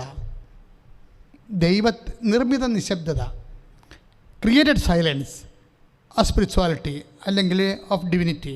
ദൈവത്തിൻ്റെ നിർമ്മിത നിശബ്ദത. അതെന്താ വെച്ചാൽ ചില സമയത്ത് നമ്മൾ എത്ര പ്രാർത്ഥിച്ചാലും നമ്മൾ എത്ര വിശുദ്ധരാണെങ്കിലും നമ്മൾ എത്ര ദൈവത്തിന് വേണ്ടി ജീവിക്കുന്ന ആളായാലും ദൈവത്തെ ഫീൽ ചെയ്യാത്ത ഒരവസ്ഥ. ദൈവത്തിൻ്റെ presence, we will not feel the presence. ദൈവം നമ്മൾ കൈവിട്ട പോലെ നമുക്ക് തോന്നും. ഇത് സ്വാഭാവികമായ ഒരു സാധാരണ ഒരു ഇവോൾവിങ് എന്നുണ്ടാകാം, ജീവിതത്തിലുണ്ടാകുന്ന സാഹചര്യത്തിൽ നിന്ന് ഇങ്ങനെ രൂപപ്പെട്ട് വരാം. പക്ഷേ ക്രിയേറ്റഡ് സൈലൻസ് എന്ന് പറഞ്ഞാൽ, നിർമ്മിത നിശബ്ദത എന്ന് പറയുന്നത് ദൈവം തന്നെ നമ്മുടെ ജീവിതത്തിലെ, അതായത് ഞാൻ മുമ്പ് പറഞ്ഞില്ലേ, ഓരോരുത്തരും ഓരോ മതത്തിൽ ജനിച്ചത് കൊണ്ടാണ് ആ മതം ആചരിച്ചു പോണത്. അപ്പോൾ അവരെ വിശ്വാസിയെന്ന് നമുക്ക് പറയാൻ പറ്റത്തില്ല, എന്നെയും പറയാൻ പറ്റത്തില്ല. നീ ക്രിസ്തീയ കുടുംബത്തിൽ ജനിച്ചു, നിനക്ക് തോമസിൻ്റെയും മറിയാമ്മയുടെയും മകനായിട്ട് നീ ജനിച്ചത് കൊണ്ട് നിനക്ക് ഒരു ക്രിസ്തീയ പേര് വിട്ടോ. അപ്പോൾ ആ പേര് നീ ചുമന്നുകൊണ്ട് ഇങ്ങനെ ജീവിച്ചു പോകുന്നു. ഇല്ലേ കിട്ടി അങ്ങനെയൊക്കെ ഉള്ള ഒരു അഴകൊഴുമ്പം വിശ്വാസിയായിട്ട് പല ആൾക്കാരെയും കാണുമ്പോൾ കഞ്ചാവ് പിടിച്ച വിശ്വാസികളെ കണ്ടിട്ടില്ലേ? വിശ്വാസികളാണ്, പക്ഷേ കഞ്ചാവ് പിടിച്ച പോലെ ഇരിക്കും. എന്താണ്? നിലത്തുറക്കത്തില്ല. അതാണ് പ്രശ്നം. പിന്നെ അവർ കൈ ഇവിടം വരെ നീട്ടി, ഇഞ്ചക്ഷൻ എടുക്കുന്ന ആൾക്കാർ കണ്ടിട്ടില്ലേ? അവർ കൈ നീട്ടി ഇവിടെ നിൽക്കും. അതാണ് ഇഞ്ചക്ഷൻ എടുക്കുന്ന സ്ഥലം കാണാമല്ലോ. അത് വെച്ച് കഴിഞ്ഞാൽ ചില ആൾക്കാർ കാണിപ്പിക്കാതിരിക്കും. ഇഞ്ചക്ഷൻ എടുക്കണവർ കണ്ടിട്ടില്ലേ? അവരെന്ത് ചെയ്യും? കൈ നീട്ടി അങ്ങ് ഇട്ടേക്കും. എന്നിട്ട് അവർ ബ്രദർമാരെപ്പോലും നടക്കും. കണ്ട വിശുദ്ധന്മാരും തോന്നുകയും ചെയ്യും. ഒറ്റ കൊണ്ടും വെള്ളം കൊണ്ടും ഒക്കെ കൊടുത്ത്. കാര്യം എന്താ? കഞ്ചാവ് ഈ സിറിഞ്ച് എടുക്കുന്ന പാർട്ടിയാണ്. പക്ഷേ ഇതുപോലെ ചില ആൾക്കാർ ഇഞ്ചക്ഷൻ എടുക്കുന്ന കൈകളെ മറക്കണ പോലെ വിശ്വാസത്തെ മറച്ച് പിടിക്കും. ഇപ്പം കുഞ്ഞുങ്ങളൊക്കെ ജ്ഞാനസ്ഥാനപ്പെടുത്താൻ ചെല്ലുമ്പോൾ ഈ വിശ്വാസം പുറകെ പിടിക്കണം കണ്ടിട്ടില്ലേ? കുയ്ജു എന്നൊക്കെ പറഞ്ഞ് പേരിടണത് എന്താ? അവന് ക്രിസ്ത്യൻ പേരൊന്നും എടുത്തില്ല അവൻ. കാര്യം അവന് വിശ്വാസം മറച്ച് പിടിക്കണം. അതുതന്നെ, അവന് വിശ്വാസം മറച്ചു പിടിക്കണം. ഇങ്ങനെ എന്തോ മറച്ചു പിടിക്കാൻ വേണ്ടി അച്ഛന്മാർ തന്നെ അവരുടെ വസ്ത്രം ഇടാതെ ഓരോ സ്ഥലങ്ങളിൽ നടക്കണം കണ്ടില്ലേ? ഇപ്പം നമ്മൾ ഈ ടി വി തന്നെ ചില ആൾക്കാർ ഇൻ്റർവ്യൂ കൊടുക്കുന്നത് പാൻസും കോട്ടും ഇട്ടല്ലേ? ഫാക്ടറി ജീവനക്കാരെ പോലെ കൊടുക്കണില്ലേ? എന്താ കാര്യം? അവർക്കെന്തോ മറച്ചു പിടിക്കാനുണ്ട്. വിശ്വാസം മറച്ചു പിടിക്കുന്ന ആൾക്കാർ അവരവിശ്വാസികളാണ്. ശരിക്കും പറഞ്ഞാൽ അവർ പേടിക്കുന്നു, വിശ്വാസത്തെ പേടിക്കുന്നു. ഞാനൊരു വിശ്വാസിയാണെന്ന് ഏറ്റു പറയാൻ വേണ്ടി അവർക്ക് ഭയങ്കര ബുദ്ധിമുട്ട്. ഞാനൊരു വൈദികനാണ്, സിസ്റ്ററാണെന്ന് ഏറ്റു പറയാൻ വേണ്ടി ബുദ്ധിമുട്ട്. അതാണ് ഈ ക്രൈസിസ് എന്ന് പറയണത്, ഐഡൻറ്റിറ്റി ക്രൈസിസ് എന്ന് പറയണത്. ഇതെല്ലാം ശരിക്കും പറഞ്ഞിരിക്കുന്നാൽ അത് ശരിക്കും അതായത് പണിക്കുറ്റം തന്നെയാണ്. ഓരോ വസ്തുവിനും പണിക്കുറ്റം ഉണ്ടാവുമല്ലോ. അത് ഫോർമേറ്റ് ചെയ്ത് വന്ന സമയത്ത് കിട്ടുന്ന ആശയങ്ങൾക്ക് വന്നിരിക്കുന്ന പ്രശ്നമാണത്. മറ്റൊരു ധൈര്യത്തോടെ കർത്താവിനെ പ്രഘോഷിക്കാൻ അവർക്കറിയത്തില്ല. അവർക്കത് അറിയത്തില്ല. കർത്താവെന്ന് പോലും വിളിക്കുമെന്നറിയത്തില്ല. നമുക്ക് ചില ആൾക്കാർ കർത്താവെന്ന് വിളിക്കണതും ക്രിസ്ത്യാനിയാണെന്ന് അറിയപ്പെടുന്നതൊക്കെ അവർക്ക് ഭയങ്കര പച്ചമലയാളത്തിൽ പറഞ്ഞാൽ പോക്കണം കേടാ. അതായത് വിശ്വാസിയുടെ കുടുംബത്തിൽ ജനിച്ചിട്ട് അതിൻ്റെ പേരിൽ ആ പേരിൽ ക്രിസ്ത്യാനി എന്നിങ്ങനെ അറിയപ്പെടുന്ന ഒരു അവസ്ഥ ഉണ്ട് ഇവിടെ. ചില ആൾക്കാർ അത് നമുക്ക് വരുമാനം കിട്ടില്ലെങ്കിൽ അത് വിറ്റ് കളയും. അവിടെ ചെമ്പ പിച്ചള അലൂമിനിയം കൊടുക്കാനുണ്ടോ, വിശ്വാസം കൊടുക്കാനുണ്ടോ എന്നൊക്കെ പറഞ്ഞുകൊണ്ട് ആൾക്കാർ ആക്രികൾ വരത്തില്ലേ. മാധവിക്കുട്ടി, അതുപോലെ തന്നെ മൈക്കിൾ ജാക്സൺ, മൈക്ക് ടൈസനൊക്കെ വിശ്വാസം വിറ്റ ആൾക്കാരാണ്. അവരെന്താ ആരെയും വിശ്വാസം വിൽക്കാനുണ്ടോ എന്ന് പറഞ്ഞ് ആരും ചോദിച്ചു കഴിഞ്ഞാൽ അവർ കൊടുത്ത് അത് ഞാൻ പറയണല്ല, സോഷ്യൽ മീഡിയ പറയണതാണ്. എൻ്റെ പേരിൽ കുതിര കയറാൻ വരരുത്. അതെന്ന് വെച്ച് കഴിഞ്ഞാൽ നിങ്ങൾ ചിന്തിച്ച് നോക്കിയേ, ഈ ആൾക്ക് എത്രയോ, അതായത് വിശ്വാസം ഉടച്ചെമ്പ പിച്ചള അലൂമിനിയം വിൽക്കാനുണ്ടോ എന്ന് നിങ്ങൾ വിശ്വാസം, അതിൻ്റെ കൂടെ വിശ്വാസം വിൽക്കാനുണ്ടോ? അപ്പോൾ ആക്രിക്കാർ എല്ലാ കാലത്തും ഉണ്ടായിട്ടുണ്ട്. അവരെല്ലാം വന്നു എല്ലാ സാധനവും സെക്കൻഡ് ഹാൻഡ് വിലക്കെടുക്കും. അവർ വിശ്വാസം എടുക്കും. അങ്ങനെ എത്രയോ പേര് കൊടുത്ത് പദവി കിട്ടാൻ വേണ്ടി എത്രയോ പേര് അവിടെ വിശ്വാസം വിറ്റു. ചില ആൾക്കാർ ക്രിസ്ത്യാനിയാണെന്നുള്ള പേരിൽ അവർക്ക് അവിടെ പ്രതിഭ അംഗീകരിക്കത്തില്ലെന്ന് അവർക്ക് തോന്നിയപ്പോൾ അവർ ആ വിശ്വാസം വിറ്റല്ല, അവരുടെ പ്രതിഭയെ അംഗീകരിച്ച് അവർക്ക് ദേശീയ പുരസ്കാരം കിട്ടി. ഇങ്ങനെ ഈ വിശ്വാസത്തെ എപ്പോഴും വിലക്കെടുക്കാൻ വേണ്ടി നിൽക്കുന്ന ഒരവസരം. കാരണം നമ്മുടെ കയ്യിലുള്ളത് എന്തിനാണെന്ന് നമ്മൾ അറിയാത്തടത്തോളം കാലം നമ്മളത് വിൽക്കും. നമ്മുടെ കയ്യിലുള്ള എന്തിനാണ് വേണ്ടിയാണ് ഉള്ളതെന്ന് അറിയാത്തടത്തോളം കാലം അത് വിൽക്കും. എന്താണ്? അറിയാതെ കിട്ടിയതാണ്. അപ്പനും അമ്മയും ക്രിസ്ത്യാനി ആയപ്പോൾ കൊണ്ട് ബൈ ചാൻസ് കിട്ടിപ്പോയതാണ് ഈ വിശ്വാസം. അതാണ് വിശ്വാസത്തിൻ്റെ പ്രശ്നം. എന്താ പ്രശ്നം വെച്ചാൽ അത് നമ്മൾക്ക് മാത്രമല്ല, അത് ദൈവത്തിനറിയാം. ഇതൊക്കെ വെറുതെ ഇങ്ങനെ ഓട്ടോമാറ്റിക് പ്രോഡക്റ്റായിട്ട് വിശ്വാസിയാണെന്നറിയാം. ഉൽപ്പന്നമായി ഒരു വിശ്വാസത്തിൻ്റെ ഒരു കുടുംബത്തിൽ നിന്ന് വന്ന ഉൽപ്പന്നമായിട്ട് വന്നു പോയതാണിത്. അല്ലെങ്കിൽ ഇതൊന്നും അറിഞ്ഞും കണ്ടും ചെയ്തു വന്നിട്ടുള്ള കാര്യങ്ങളല്ല. അതുകൊണ്ട് തന്നെ ഇവിടെ വിശ്വാസം ദൈവം ടെസ്റ്റ് ചെയ്യും.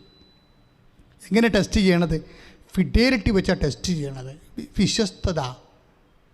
ഈ വിശ്വസ്തത ടെസ്റ്റ് ചെയ്തുകൊണ്ടിരിക്കും. വിശ്വാസമല്ല പ്രശ്നം. വിശ്വാസം നമുക്ക് അവസരം കിട്ടിയതാണ്. 5 പൈസ മുടക്കില്ലാതെ എൻ്റെ അപ്പൻ്റെ പേര് പീറ്റർ എന്നാണ്, എൻ്റെ അമ്മയുടെ പേര് ഫിലോമിനായ എന്നാണ്. അവരുടെ മകനായി ജനിച്ചത് കൊണ്ട് ഞാൻ ജോസഫായിട്ട് അങ്ങനെ മാറിയിരിക്കുകയാണ്. പക്ഷേ ഇപ്പം ഞാൻ പേയ്മെൻറ്റ് നടത്തിയിട്ടുണ്ട്. അതിൻ്റെ എന്താ കാര്യം എന്നറിയാമോ?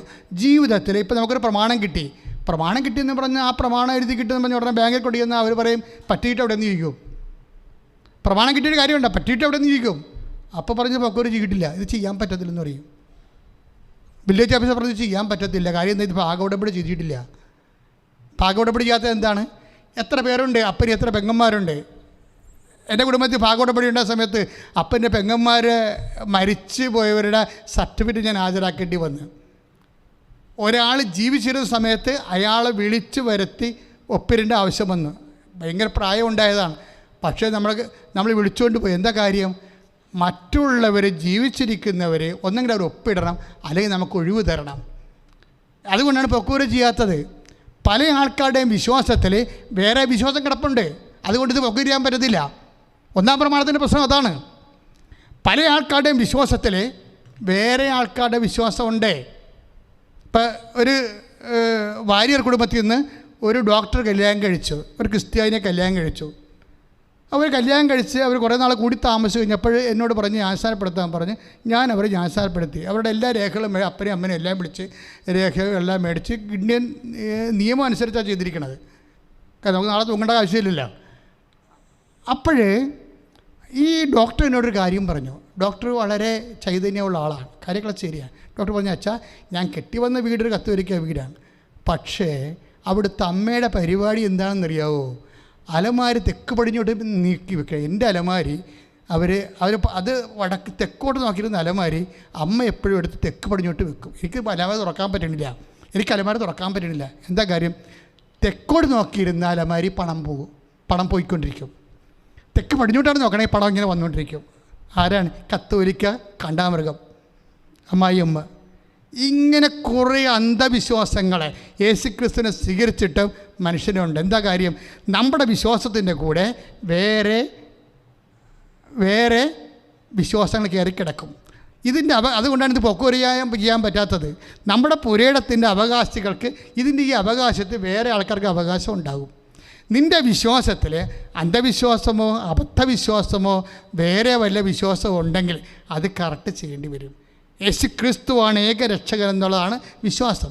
ഈ വിശ്വാസത്തിൽ എല്ലാം സത്യം, യേശുവിന് മുമ്പ് ഇവിടെ മതങ്ങളുണ്ടായിരുന്നില്ലേ? അതും സത്യം. അപ്പോഴേ ഏകരക്ഷകൻ എന്ന കൺസെപ്റ്റ് ഇല്ല. എവിടെ വിശ്വസിച്ചാലും ദൈവമാണ് എല്ലായിടത്തും. അപ്പോൾ ഇങ്ങനെ ചിന്തിക്കുന്ന മോറൽ തിയോളജിസ്റ്റ് ഉണ്ടെന്ന് ഞാൻ അർത്ഥിക്കാൻ പറഞ്ഞായിരുന്നു. അവരുടെ പ്രോഡക്റ്റായിട്ട് പുറത്തിറങ്ങുന്നവരാണ് വഞ്ചി സ്കൂളൊക്കെ കണ്ടുപോകുന്ന ആൾക്കാർ. അവർക്ക് ബോധമില്ല, സഭ എന്താണെന്ന് അറിയത്തില്ല. അവരുടെ ഒരു താല്പര്യത്തിന് വേണ്ടി സഭയെ നശിപ്പിക്കാൻ, മൊത്തം സഭയെ നശിപ്പിക്കാൻ അവർ തയ്യാറാണ്. അവരുടെ ഒരു വ്യക്തിയുടെ താല്പര്യത്തിന് വിഷയത്തിന് വേണ്ടി മൊത്തം സഭയെ നശിപ്പിക്കാനും തീ കൊടുക്കാനും അവർ തയ്യാറാണ്. അപ്പോൾ അതെന്തൊരു മനസ്സാണ് ശരിക്കും പറഞ്ഞാൽ. അപ്പോൾ അവിടെ എന്താ വെച്ച് കഴിഞ്ഞാൽ ആ വിശ്വാസമൊക്കെ ഒന്നും പോക്കുവരവ് ചെയ്തിട്ടില്ല. പോക്കുവരവിനകത്തെ ടാക്സ് അടക്കണം, നമ്മുടെ പേരിലാക്കണം. അല്ല എഴുതി കിട്ടിയിട്ട് കാര്യമില്ല. അപ്പനും അമ്മയും എഴുതി തന്നിട്ട് കാര്യമില്ല. അത് പോക്കുവരവ് ചെയ്യണം, ടാക്സ് അടക്കണം.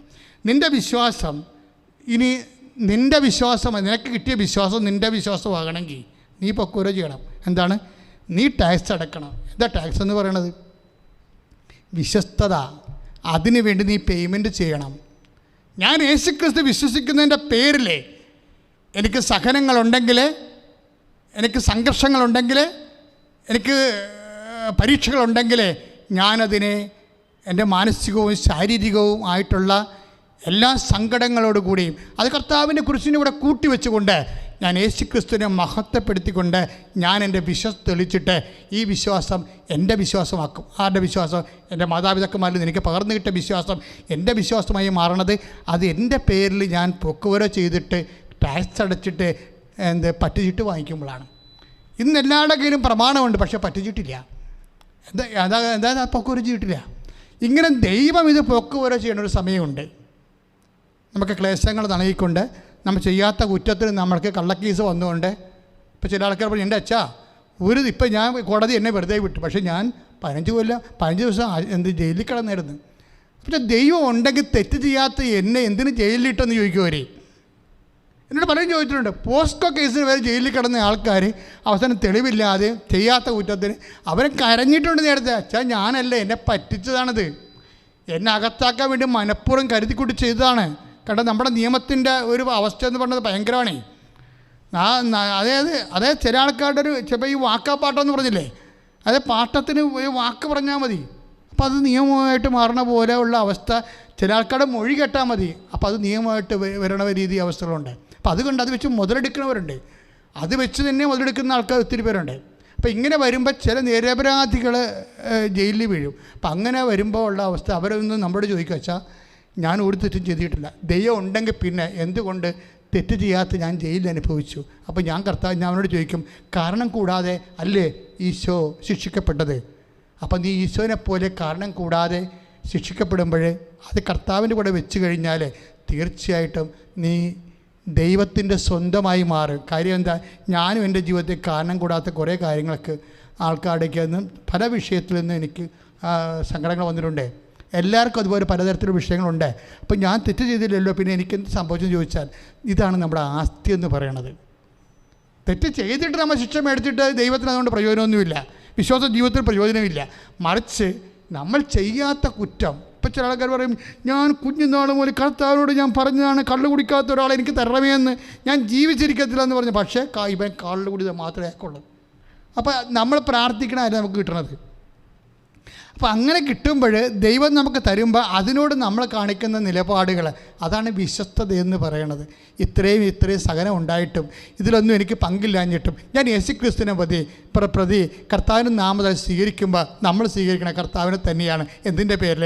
നമ്മുടെ വിശ്വാസത്തിൻ്റെ പേരിൽ. അപ്പോൾ എന്തായി മാറും? നമ്മൾ ദൈവത്തിൻ്റെ വിശ്വസ്തയായി മാറും, വിശ്വസ്തനായി മാറും. അതാണ് നമ്മുടെ ആസ്തി, അതാണ് ദൈവത്തിൻ്റെ ഉദ്ദേശം. അതുകൊണ്ടാണ് ഈ ആബ്സെൻസ് ഓഫ് ഗോഡ് വരണത്. എന്താണ്? ദൈവം ഇല്ലാത്ത അവസ്ഥ. ദൈവം ഉണ്ടാകും, പക്ഷേ ഇല്ലാത്തതുപോലെ തോന്നും നമുക്ക്. മാർത്തായിക്ക് എങ്ങനെയാണ്? ഈശോ ഉണ്ടായിരുന്നു, പക്ഷേ മാർത്തായിക്ക് അവിടെ ഇല്ലാത്തതുപോലെ അനുഭവപ്പെട്ടു. ദൈവത്തിന് എത്ര അടുപ്പമുണ്ടെങ്കിലും ദൈവം ഉണ്ടാകും. ദൈവത്തിന് വിഷയത്തെക്കുറിച്ച് കൃത്യമായിട്ട് അറിയാം. അതുകൊണ്ടാണ് മാർക്കോ യോഹന്നാൻ 11:15 പറയണത്. എന്താണ്? ഞാൻ അവിടെ ഇല്ലാഞ്ഞതിന് നിങ്ങളെക്കുറിച്ച് ഞാൻ ദൈവത്തിന് നന്ദി പറയണം. അപ്പോൾ എൻ്റെ അർത്ഥം ഈശോയ്ക്ക് ലാസർ രോഗിയായതും എന്നിട്ട് ഈശോ പറയുന്നുണ്ട് ഈ രോഗം മരണ കാരണമല്ല, മറിച്ച് ദൈവം മഹത്വപ്പെടാൻ വേണ്ടി ഉള്ളതാണെന്നൊക്കെ ഈശോ പറയുന്നുണ്ട്. ഈ രോഗം മരണകാരണമല്ല. ഇപ്പോൾ 11:6 യോഹന്നാൻ 11:6 11:4 വായിക്കുമ്പോൾ എന്താ പറയണത്? ഈ രോഗം മരണകാരണമല്ല. ഇപ്പോൾ പല വിഷയങ്ങൾ വന്നാലും നമ്മൾ നശിച്ചു പോകത്തില്ല. പക്ഷേ എന്തിനാണ്? ദൈവം മഹത്വപ്പെടാൻ വേണ്ടി. ചില സമയത്ത് ആബ്സൻസ് ഓഫ് ഗോഡ് വരണതിൻ്റെ ഉദ്ദേശം എന്താണ്? ദൈവത്തിൻ്റെ അഭാവം, അസാന്നിധ്യം എന്നൊക്കെ ഫീൽ ചെയ്യണം. എന്തുകൊണ്ടാണ്? അത് മരണകാരണമല്ല, മറിച്ച് എന്താണ്? ഈ വിഷയം വെച്ച് ദൈവം മഹത്വപ്പെടും, പിതാവായ ദൈവം മഹത്വപ്പെടും. അപ്പം അങ്ങനെ വരുമ്പോൾ ദൈവം മഹത്വമാണല്ലോ നമുക്ക് കൃപയായി മാറണത്. ദൈവത്തെ മഹത്വം അതല്ലേ നമ്മൾ റോമൻ 4:20 അച്ഛൻ എപ്പോഴും പറയും, ദൈവത്തെ മഹത്വപ്പെടുത്തി വിശ്വാസത്തിൽ വളരാം. വിശ്വാസത്തിൽ വളർന്ന എവിടെ എത്തും? വിശ്വസ്തതയിലാണ് എത്തുന്നത്. വിശ്വസ്തതയാണ് നമുക്ക് കൃപ പെട്ടെന്ന് നമുക്ക് ആർജിക്കാൻ പറ്റുന്ന ദൈവസംവിധാനം. ഫിഡേലിറ്റിയാണ് ഈ സംഭവം. അപ്പോൾ നീ ഏത് കുടുംബത്തിൽ ജനിച്ചാലും നിനക്കത് ഓശാരം കിട്ടിയ വിശ്വാസമാണ്. പക്ഷെ അത് ദൈവം, അത് നിൻ്റെ ഓണർഷിപ്പ് നിനക്ക് തരണമെന്നുണ്ടെങ്കിൽ you have to pay in cash and kind, pay in faith and fidelity. അത് നീ വിശ്വാസത്തിലും വിശ്വസ്തതയിലുമാണ് നിനക്ക് പേ ചെയ്യേണ്ടത്. അങ്ങനെ ഒരു അവസ്ഥ വരുമ്പോൾ ദൈവം ഇല്ലെന്ന് തോന്നുന്നൊരു സമയം വരും. പക്ഷെ ആ സമയം നീ ഓർക്കും, ഇപ്പോൾ ദൈവം മനഃപൂർവ്വം കരുതിക്കുട്ടി മാറാണെന്ന് നിനക്ക് മനസ്സിലായില്ലേ? മനഃപൂർവ്വം കരുതിക്കുട്ടി മാറും ദൈവം നിൻ്റെ ജീവിതത്തിൽ നിന്ന്. അത് നീ മനസ്സിലാക്കണം. അത് പറയാൻ വേണ്ടിയാണ് ഞാൻ ഇത്രയും കഷ്ടപ്പെട്ട് ഇവിടം വരെ എത്തിയത്. ഈ പറഞ്ഞ് മനഃപൂർവ്വം നിൻ്റെ ജീവിതം നിൻ്റെ കുടുംബത്തിൽ ദൈവം മാറും. നിനക്ക് അതായത് ഇപ്പം എന്താ പറയണത്? കർത്താവ് 21:5 ചോദിക്കത്തില്ലേ? യോഹന്നാൻ്റെ സുവിശേഷം 21:5 എന്താ ചോദിക്കണത്? കുഞ്ഞുങ്ങളെ, നിങ്ങളുടെ അടുക്കൽ മീൻ വല്ലതും ഉണ്ടോ? നിങ്ങളുടെ അടുക്കൽ മീൻ വല്ലതും ഉണ്ടോ? അതാണ് ഒരു ചോദ്യം. നിങ്ങളുടെ അടുക്കൽ മീൻ വല്ലതും ഉണ്ടോ എന്ന്. ആ ചോദ്യത്തിൻ്റെ കൂടെ എനിക്ക് കൂട്ടിവെക്കാൻ ഇഷ്ടമേതാണെന്നറിയാവോ? ഈ 21:5 ചോദ്യമുള്ളത്. കുഞ്ഞുങ്ങളെ, നിങ്ങളുടെ അടുത്ത് മീൻ വല്ലതും ഉണ്ടോ എന്ന് ചോദിക്കണേ. ഈശോയ്ക്കറിയാം ആ കടലിൽ കരുനന്തം പോലും ഇല്ലെന്ന്. അത് ഈശോയാണ്. അതറിയണമെങ്കിൽ നിങ്ങൾ മത്തായി 17:27 വായിച്ചാൽ മതി. മത്തായി 17:27 വായിച്ചേ. ശ്രുതികട ഹല്ലേലൂയ. എങ്കിലും അവർക്ക് ഇടർച്ച ഉണ്ടാകാതിരിക്കാൻ നീ കടലിൽ പോയി ചൂണ്ടയിടുക. എങ്കിലും അവർക്ക് ഇടർച്ച ഉണ്ടായിരിക്കാൻ നീ കടലിൽ പോയി ചൂണ്ടയിടുക. ആദ്യം ലഭിക്കുന്ന മത്സ്യത്തിന്റെ വായ് തുറക്കുമ്പോൾ ഒരു നാണയം കണ്ടെത്തും. അതെടുത്ത് എനിക്കും നിനക്കും വേണ്ടി അവർക്ക് കൊടുക്കുക. Price the Lord. എന്താണ് സംഭവിച്ചിരിക്കുന്നത്? കടലിൽ ഒരു മീൻ ഓടി പോകുന്നുണ്ട്. ആ മീനിൻ്റെ വായിലൊരു നാണയം ഇരിപ്പുണ്ട്. പോരെ? അപ്പം കടലിൽ മീനുണ്ടാകുന്ന മാത്രമല്ല, ആ മീനിൻ്റെ വായിലെന്തുണ്ടെന്ന് വരെ കർത്താവിനറിയാം. ആ ആളാണ് വന്ന് ഭംഗിവാക്ക് ചോദിക്കണത്, മക്കളെ മീൻ വല്ലതും ഉണ്ടോ എന്ന്. അവിടെ കരുനന്ദൻ ഇല്ലെന്നുള്ള കർത്താവിനറിയാം. അറിഞ്ഞുകൊണ്ടാണ് നമ്മൾ ചോദിക്കണത്. അപ്പോൾ അവർ ഇല്ലെന്ന് പറയുമ്പോഴാണ് ഉടമ്പടി വരുന്നത്. നമ്മുടെ കയ്യിൽ എല്ലാം ഇല്ലായ്മയെന്നല്ല ഉടമ്പടി വരുന്നത്. അവർക്ക് വീഞ്ഞില്ല എന്ന് പറയുമ്പോൾ അവൻ പറയണ പോലെ ചെയ്യാൻ, മീനില്ല എന്ന് പറയുമ്പോൾ കർത്താവ് പറഞ്ഞതുപോലെ അവർ ചെയ്യും. വള്ളത്തിന് വലതുവശത്ത് അവർ വലയിറക്കും. അപ്പോൾ ദൈവം പറഞ്ഞതുപോലെ ജീവിക്കാൻ പല സമയത്തും നമുക്ക് ഇല്ലായ്മകളെ ഫേസ് ചെയ്യേണ്ടി വരും. You got the point. അതായത് നമ്മുടെ ജീവിതത്തിൽ ദൈവം പറഞ്ഞതുപോലെ ജീവിക്കാൻ വിശ്വാസത്തിൻ്റെ 2ാം നിലവാരം, വിശ്വസ്തതയുടെ കോളേജിൽ തുടങ്ങാൻ പോവുകയാണ്. കോളേജ് പഠനം. വിശ്വാസം എന്ന് പറയുന്നത് എല്ലാം PDC വരെയുള്ള പഠനങ്ങളേ ഉള്ളൂ. അത് ഞാൻ പിന്നെ കോളേജ് ഗ്രാജുവേഷൻ പഠനം. ഈ ഗ്രാജുവേഷൻ തുടങ്ങുമ്പോഴാണ് എന്ത് പറയുന്നത്? ആബ്സെൻസ് ഓഫ് ഗോഡ് ഫീൽ ചെയ്യണത്. ദൈവത്തിൻ്റെ സാന്നിധ്യം ന്യായമായി വേണ്ട കാലത്ത് മാർത്തായ്ക്കും മറിയത്തിന് ന്യായമായി വേണ്ട സമയത്ത് അന്യായമായി മാറിക്കളയുന്ന ദൈവം. അത് നിങ്ങൾ ചിന്തിക്കണം. അത് മർത്തായുടെ മറിയത്തിൻ്റെ മാത്രം അനുഭവമല്ല, വിശ്വാസക്കോടിയുടെ അനുഭവമാണ്. ന്യായമായി നമ്മുടെ ജീവിതത്തിൽ ദൈവത്തിൻ്റെ സാന്നിധ്യം വരുമ്പോൾ അന്യായമായി മാറിക്കളയുന്ന ദൈവം, ആബ്സെൻസ് ഓഫ് ഗോഡ്. അത് എന്താ സംഭവിക്കണത്? അങ്ങനെ സംഭവിച്ചാൽ തീർച്ചയായിട്ടും ബുദ്ധി, ബോധം, വിവേചനമുള്ള വിശ്വാസി പറയും, എൻ്റെ കർത്താവ് തിരിച്ചു വരും. അതൊരു 1.5 വരവായിരിക്കും. അതുകൊണ്ട് ഞാൻ അമ്മയെപ്പോലെ, പരിശുദ്ധ അമ്മയെപ്പോലെ ഹൃദയത്തിൽ സംഗ്രഹിച്ചുകൊണ്ട് കാത്തിരിക്കും. മാർത്ത ഹൃദയത്തിൽ സംഗ്രഹിച്ചില്ല, മറിയം ഹൃദയത്തിൽ സംഗ്രഹിച്ചില്ല. പക്ഷെ അമ്മ ഹൃദയത്തിൽ സംഗ്രഹിച്ച കൊണ്ടാണ് ഞാൻ അമ്മയെ പ്രൊമോട്ട് ചെയ്യാൻ കാരണം. ഇങ്ങനെയുള്ള കാര്യങ്ങളിൽ, ഇങ്ങനെയുള്ള കാലാവസ്ഥകളിൽ എന്താണ് ചെയ്യേണ്ടതെന്ന് ക്രിസ്തുവുമായിട്ടുള്ള ഓരോ വിഷയത്തിലും ഒരു വിശ്വാസി എന്ത് നിലപാടെടുക്കണമെന്നുള്ളത് നമ്മൾ പഠിക്കുന്നത് അപ്പോസ്തലന്മാരിൽ നിന്നല്ല, അമ്മയിൽ നിന്നാണ്. കാര്യം എന്താണ്? അമ്മ അറിഞ്ഞത് അമ്മ എന്ത് ചെയ്യണമെന്ന് അവനെ അറിയാമായിരുന്നെന്ന് അപ്പോസ്തലന്മാർക്ക് അറിയത്തില്ലല്ലോ. പക്ഷേ എന്ത് ചെയ്യണമെന്ന് അവനെ അറിയാമായിരുന്ന ആളാണ് അമ്മ. നേരത്തെ അറിയാം. അതാണ് വിഷയം. അതാണ് അപ്പോസ്തലന്മാരും അമ്മയും തമ്മിലുള്ള വ്യത്യാസം. അതുകൊണ്ടാണ് വി പ്രൊമോട്ടിങ് മേരി. എന്തുകൊണ്ടാണ്? യേശുക്രിസ്തുവിനെ നീ ഏറ്റെടുക്കുന്നുണ്ടെങ്കിൽ നമ്മൾ അമ്മയുടെ പാഠങ്ങളും നിലപാടുകളും നയങ്ങളും സമീപനങ്ങളും തന്നെയാണ് എപ്പോഴും ലോകത്തിന് വെളിച്ചമായിട്ട് വരണത്. ശ്രുതിക്കട്ടെ, ശ്രുതിക്കട്ടെ, ശ്രുതിക്കട്ടെ. ഹല്ലേലൂയ,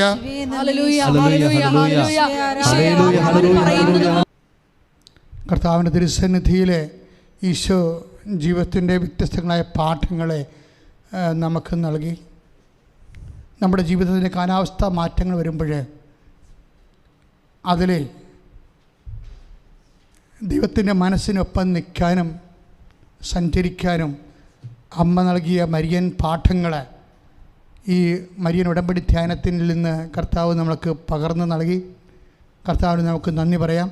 ഇപ്പോഴ് ഉടമ്പടി എടുത്ത എല്ലാ മക്കളും ഈ ധ്യാനം ലൈവായി എപ്പോഴെല്ലാം എവിടെയെല്ലാം കൂടുന്നോ അവരെല്ലാം അനുഭവിക്കുന്ന ജീവിത പ്രശ്നങ്ങൾ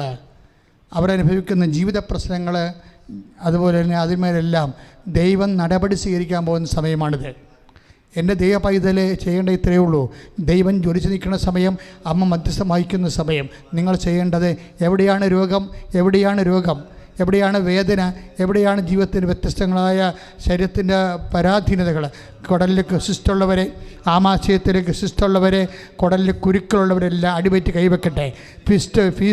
ഫിസ്റ്റുല രോഗികൾ അടിവയറ്റി കൈവെക്കട്ടെ. കർത്താവിൻ്റെ വിശുദ്ധ വലതുകരം ഇവിടെ കർത്താവ് പതിയുന്ന അടിപ്പഴ പോലെ ദൈവത്തിൻ്റെ ദൈവിക ശക്തി അതിലേക്ക് ആവശ്യിക്കുന്ന സമയമാണ്. നെറ്റിയിലെ മാറാത്ത തലവേദന ഉള്ളവരെ നെറ്റിയിലെ കൈകൾ വെച്ച് പ്രാർത്ഥിക്കട്ടെ. മാറാത്ത തലവേദനയുള്ളവർ യേശുനാമത്തിൽ കൈകൾ വെക്കട്ടെ.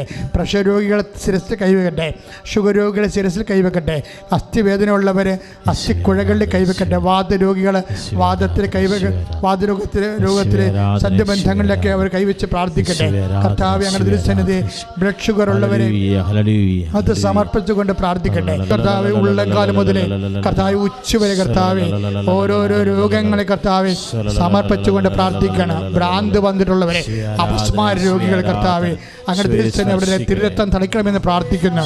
കർത്താവ് മാനസിക രോഗികൾ, ഡിപ്രഷൻ രോഗമുള്ളവർ കർത്താവ് തിരുരക്തം തളിക്കണമെന്ന് പ്രാർത്ഥിക്കുന്നു. കർത്താവ് ശിരസ്സും കഴുത്തും കർത്താവ് ഒടിഞ്ഞു നിൽക്കുന്നവരെ, തളർന്നു നിൽക്കുന്നവർ കർത്താവ് കടുത്ത കഞ്ചാവിന് അടിമപ്പെട്ടിരിക്കുന്നവർ, ലഹരി പദാർത്ഥത്തിന് അടിമപ്പെട്ടിരിക്കുന്നവർ കർത്താവ്, ജയിലിൽ കിടക്കുന്നവർ കർത്താവ് കേസ് പറഞ്ഞുകൊണ്ടിരിക്കുന്നവർ കർത്താവ്, കല്യാണം ഒത്തുവരാത്തവർ, മക്കളില്ലാത്തവർ, കുടുംബത്തിൽ കർത്താവ് സ്ഥിരം കുടുംബത്തെ ദ്രോഹിക്കുന്ന മക്കൾ കർത്താവ് മാതാപിതാക്കന്മാരെ നോക്കാത്തവർ, തിരക്കാത്തവർ കർത്താവ്, പലതരത്തിൽ കർത്താവ് വിഷമം അനുഭവിക്കുന്ന കർത്താവ്, പല വിഷയങ്ങളിലും വ്യക്തികളും കർത്താവ് ഉപദ്രവിക്കുന്നവർ, ഭീഷണിപ്പെടുത്തുന്നവർ കർത്താവ്, ഈശോ പല വിഷയങ്ങളും കർത്താവ്, ഭൗതിക സാഹചര്യങ്ങൾ, വീടില്ലാത്തവരെ, വെളിച്ചമില്ലാത്ത കർത്താവിനെ, വഴിവിളക്കുകളില്ല കർത്താവ്, വെളിച്ചമില്ലാത്ത കർത്താവ്, കറണ്ട് ലഭിക്കാത്തൊരു കർത്താവ്, വെള്ളം ലഭിക്കാത്തൊരു കർത്താവ്, ജോലി ലഭിക്കാത്തൊരു കർത്താവ്, ജോലിക്ക് പോകാൻ വേണ്ടി കർത്താവ് വാഹനമില്ലാത്തൊരു കർത്താവ്, വ്യത്യസ്തമായ ഓരോരോ വിഷയങ്ങളിൽ കർത്താവ് പ്രത്യേകം പ്രയാസം അനുഭവിക്കുന്നവർ കർത്താവ് അങ്ങ് സ്പർശിക്കണമെന്ന് പ്രാർത്ഥിക്കുന്നു.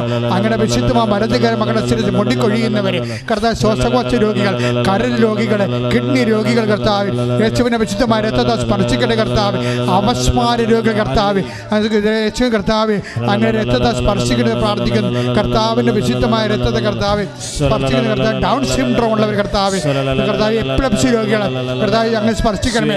വിശുദ്ധ രക്തത്തെ സ്പർശിക്കുന്ന പ്രാർത്ഥന. സാമ്പത്തിക കടങ്ങളുള്ളവരെ, കടങ്ങളെ കർത്താവ്, കടകൾ പൊട്ടിപ്പോയവർ, വരുമാന മാർഗമില്ലാത്തവർ കർത്താവ്, ജോലി നഷ്ടപ്പെട്ട കർത്താവ്, ജോലി നഷ്ടപ്പെട്ട് പുറത്തു നിൽക്കുന്ന കർത്താവ്, പരീക്ഷ തോറ്റ കർത്താവ്, നൈപുണ്യ പരീക്ഷയുടെ കർത്താവ്, അതുപോലെ തന്നെ കർത്താവ് പലതരത്തിലുള്ള യോഗ്യത പരീക്ഷയുടെ കർത്താവ്, അത് എഴുതി തോറ്റവർ പരീക്ഷ കർത്താവ്, അത് അതിൻ്റെ ഉത്തരം കർത്താവ്, അതിൻ്റെ റിസൾട്ട് പ്രതീക്ഷിക്കുന്നവർ കർത്താവ്, കുടുംബത്തിൽ കലഹമുണ്ടായി കർത്താവ്, മാനസികമായിട്ട് ഭാര്യാഭർത്തക്കന്മാർ അകന്നു പോയവർ, ഡൈവേഴ്സിന് ഒരുങ്ങുന്നവർ കർത്താവ്, ഒരുങ്ങിക്കഴിഞ്ഞതിന് ശേഷം കർത്താവ് വീണ്ടും യോജിക്കാൻ വേണ്ടി ആഗ്രഹിക്കുന്നവർ കർത്താവ്, അവരെല്ലാ സ്ഥലത്തും പ്രാർത്ഥിക്കുന്നു. മക്കളില്ലാത്ത സ്ഥലത്ത് പ്രാർത്ഥിക്കുന്നു.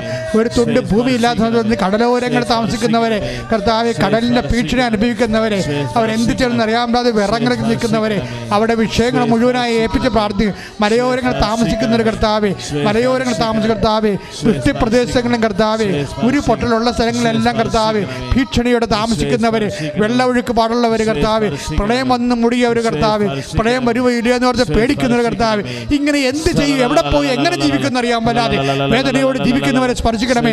മക്കളെ ഓർത്ത്, മക്കളുടെ ദുർനടപ്പിനെ ഓർത്ത്, മക്കളുടെ തെറ്റായ പ്രണയ ബന്ധങ്ങളെ ഓർത്തുകൊണ്ട്, വിശ്വാസ തകർച്ച ഓർത്തുകൊണ്ടും, കൂദാശ ജീവിതം വിട്ടുനിൽക്കുന്നതിന് ഓർത്തുകൊണ്ട് കർത്താവ് വ്യത്യസ്തമായ വിഷയങ്ങളിൽ വേദന അനുഭവിക്കുന്നവരെ ദൈവമേ സ്പർശിക്കണമെന്ന് പ്രാർത്ഥിക്കുന്നു. അമ്മേ, പരിശുദ്ധ അമ്മേ, ദേവമാതാവേ, എല്ലാവർക്കും വേണ്ടി മധ്യസ്ഥം പ്രാർത്ഥിക്കണമേ. എന്റെ കർത്താവിന്റെ ഉന്നതമായ നാമത്തിന്, സഭയുടെ അധികാരത്തെ കുറിച്ചിട്ട് അടയാളത്തിൽ മാർഗരോഗങ്ങള്, തീരവേദികള്, ദുരിതങ്ങള് യേശുവിന്റെ നാമത്തിന്, യേശുവിന്റെ നാമത്തിന് മാറിപ്പോകട്ടെ.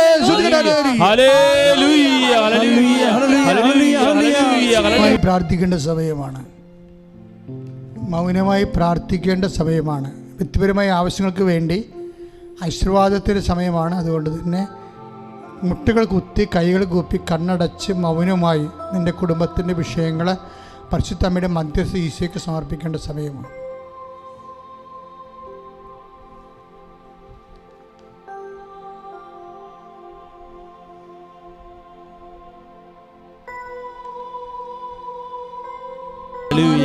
ഹല്ലേലൂയ. കരങ്ങൾ ഉയർത്തിക്കൊണ്ട് ശക്തമായി സ്തുതിക്കട്ടെ. ഹല്ലേലൂയ. കർത്താവായ ഈശോ ഇതാ നിങ്ങൾ ഓരോരുത്തരെയും ആശീർവദിക്കുന്നു. ഉടമ്പടി എടുത്ത് പ്രാർത്ഥിക്കുന്ന മക്കള്, ഓൺലൈൻ ഉടമ്പടി എടുത്ത് പ്രാർത്ഥിക്കുന്നവര്, ലൈറ്റ് ക്യാൻഡിൽ പ്രയർ റിക്വസ്റ്റ് എടുത്ത് പ്രാർത്ഥിക്കുന്നവര്, ഈ ശുശ്രൂഷ ടെലിവിഷൻ ചാനലിലൂടെയും കൃപാസനം യൂട്യൂബ് ചാനലിലൂടെയും കണ്ട് പ്രാർത്ഥിക്കുന്നവര്, നിയോഗാർത്ഥം ഷെയർ ചെയ്ത് പ്രാർത്ഥിക്കുന്നവര് കർത്താവ് ആശീർവദിക്കുകയാണ്. ഉടമ്പടി 1, 2, 3, 4 തവണകൾ പുതുക്കി നിയോഗങ്ങൾ സമർപ്പിച്ചവരെ ഈശോ ആശീർവദിക്കുകയാണ്. ഒരു കരങ്ങൾ ഉയർത്തി ശക്തമായി സ്തുതിക്കട്ടെ. കൃപാസനത്തെ പ്രത്യക്ഷയായ പരിശുദ്ധമ്മയുടെ പ്രത്യക്ഷീകരണം തിരുസഭ ഏറ്റെടുക്കുന്നതിന് വേണ്ടി തിരുസഭയെ സമർപ്പിച്ചുകൊണ്ട് പ്രാർത്ഥിക്കുന്നു. കൃപാസനത്തിന് ധ്യാനഗുരു ഡോക്ടർ ഫാദർ വി.പി. ജോസഫ് വലിയവിട്ടെ സമർപ്പിച്ച് പ്രാർത്ഥിക്കുന്നു. കൃപാസന ശുശ്രൂഷകളെ പ്രാർത്ഥിക്കുന്നു. Hallelujah, hallelujah. അനേകായിരങ്ങൾ ബഹുമാനോട് ജോസഫിന്റെ കയ്യൊപ്പ് ശുശ്രൂഷ രോഗികളെ സമർപ്പിക്കുന്നു. Hallelujah, hallelujah, hallelujah. യേശുവേ ആരാധന, യേശുവേ ആരാധന, യേശുവേ ആരാധന, യേശുവേ ആരാധന, യേശുവേ ആരാധന. ദിവ്യകാരുണ്യത്തിന് എന്നേരവും ആരാധനയും സ്തുതിയും പുകഴ്ചയും ഉണ്ടായിരിക്കട്ടെ. പരിശുദ്ധ പരമാ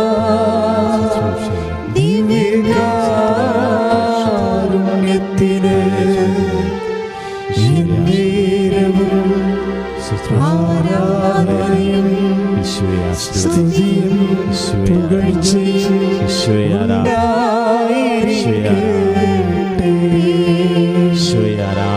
പരിശുദ്ധ പരമാ ദിവ്യകാരുണ്യത്തിന്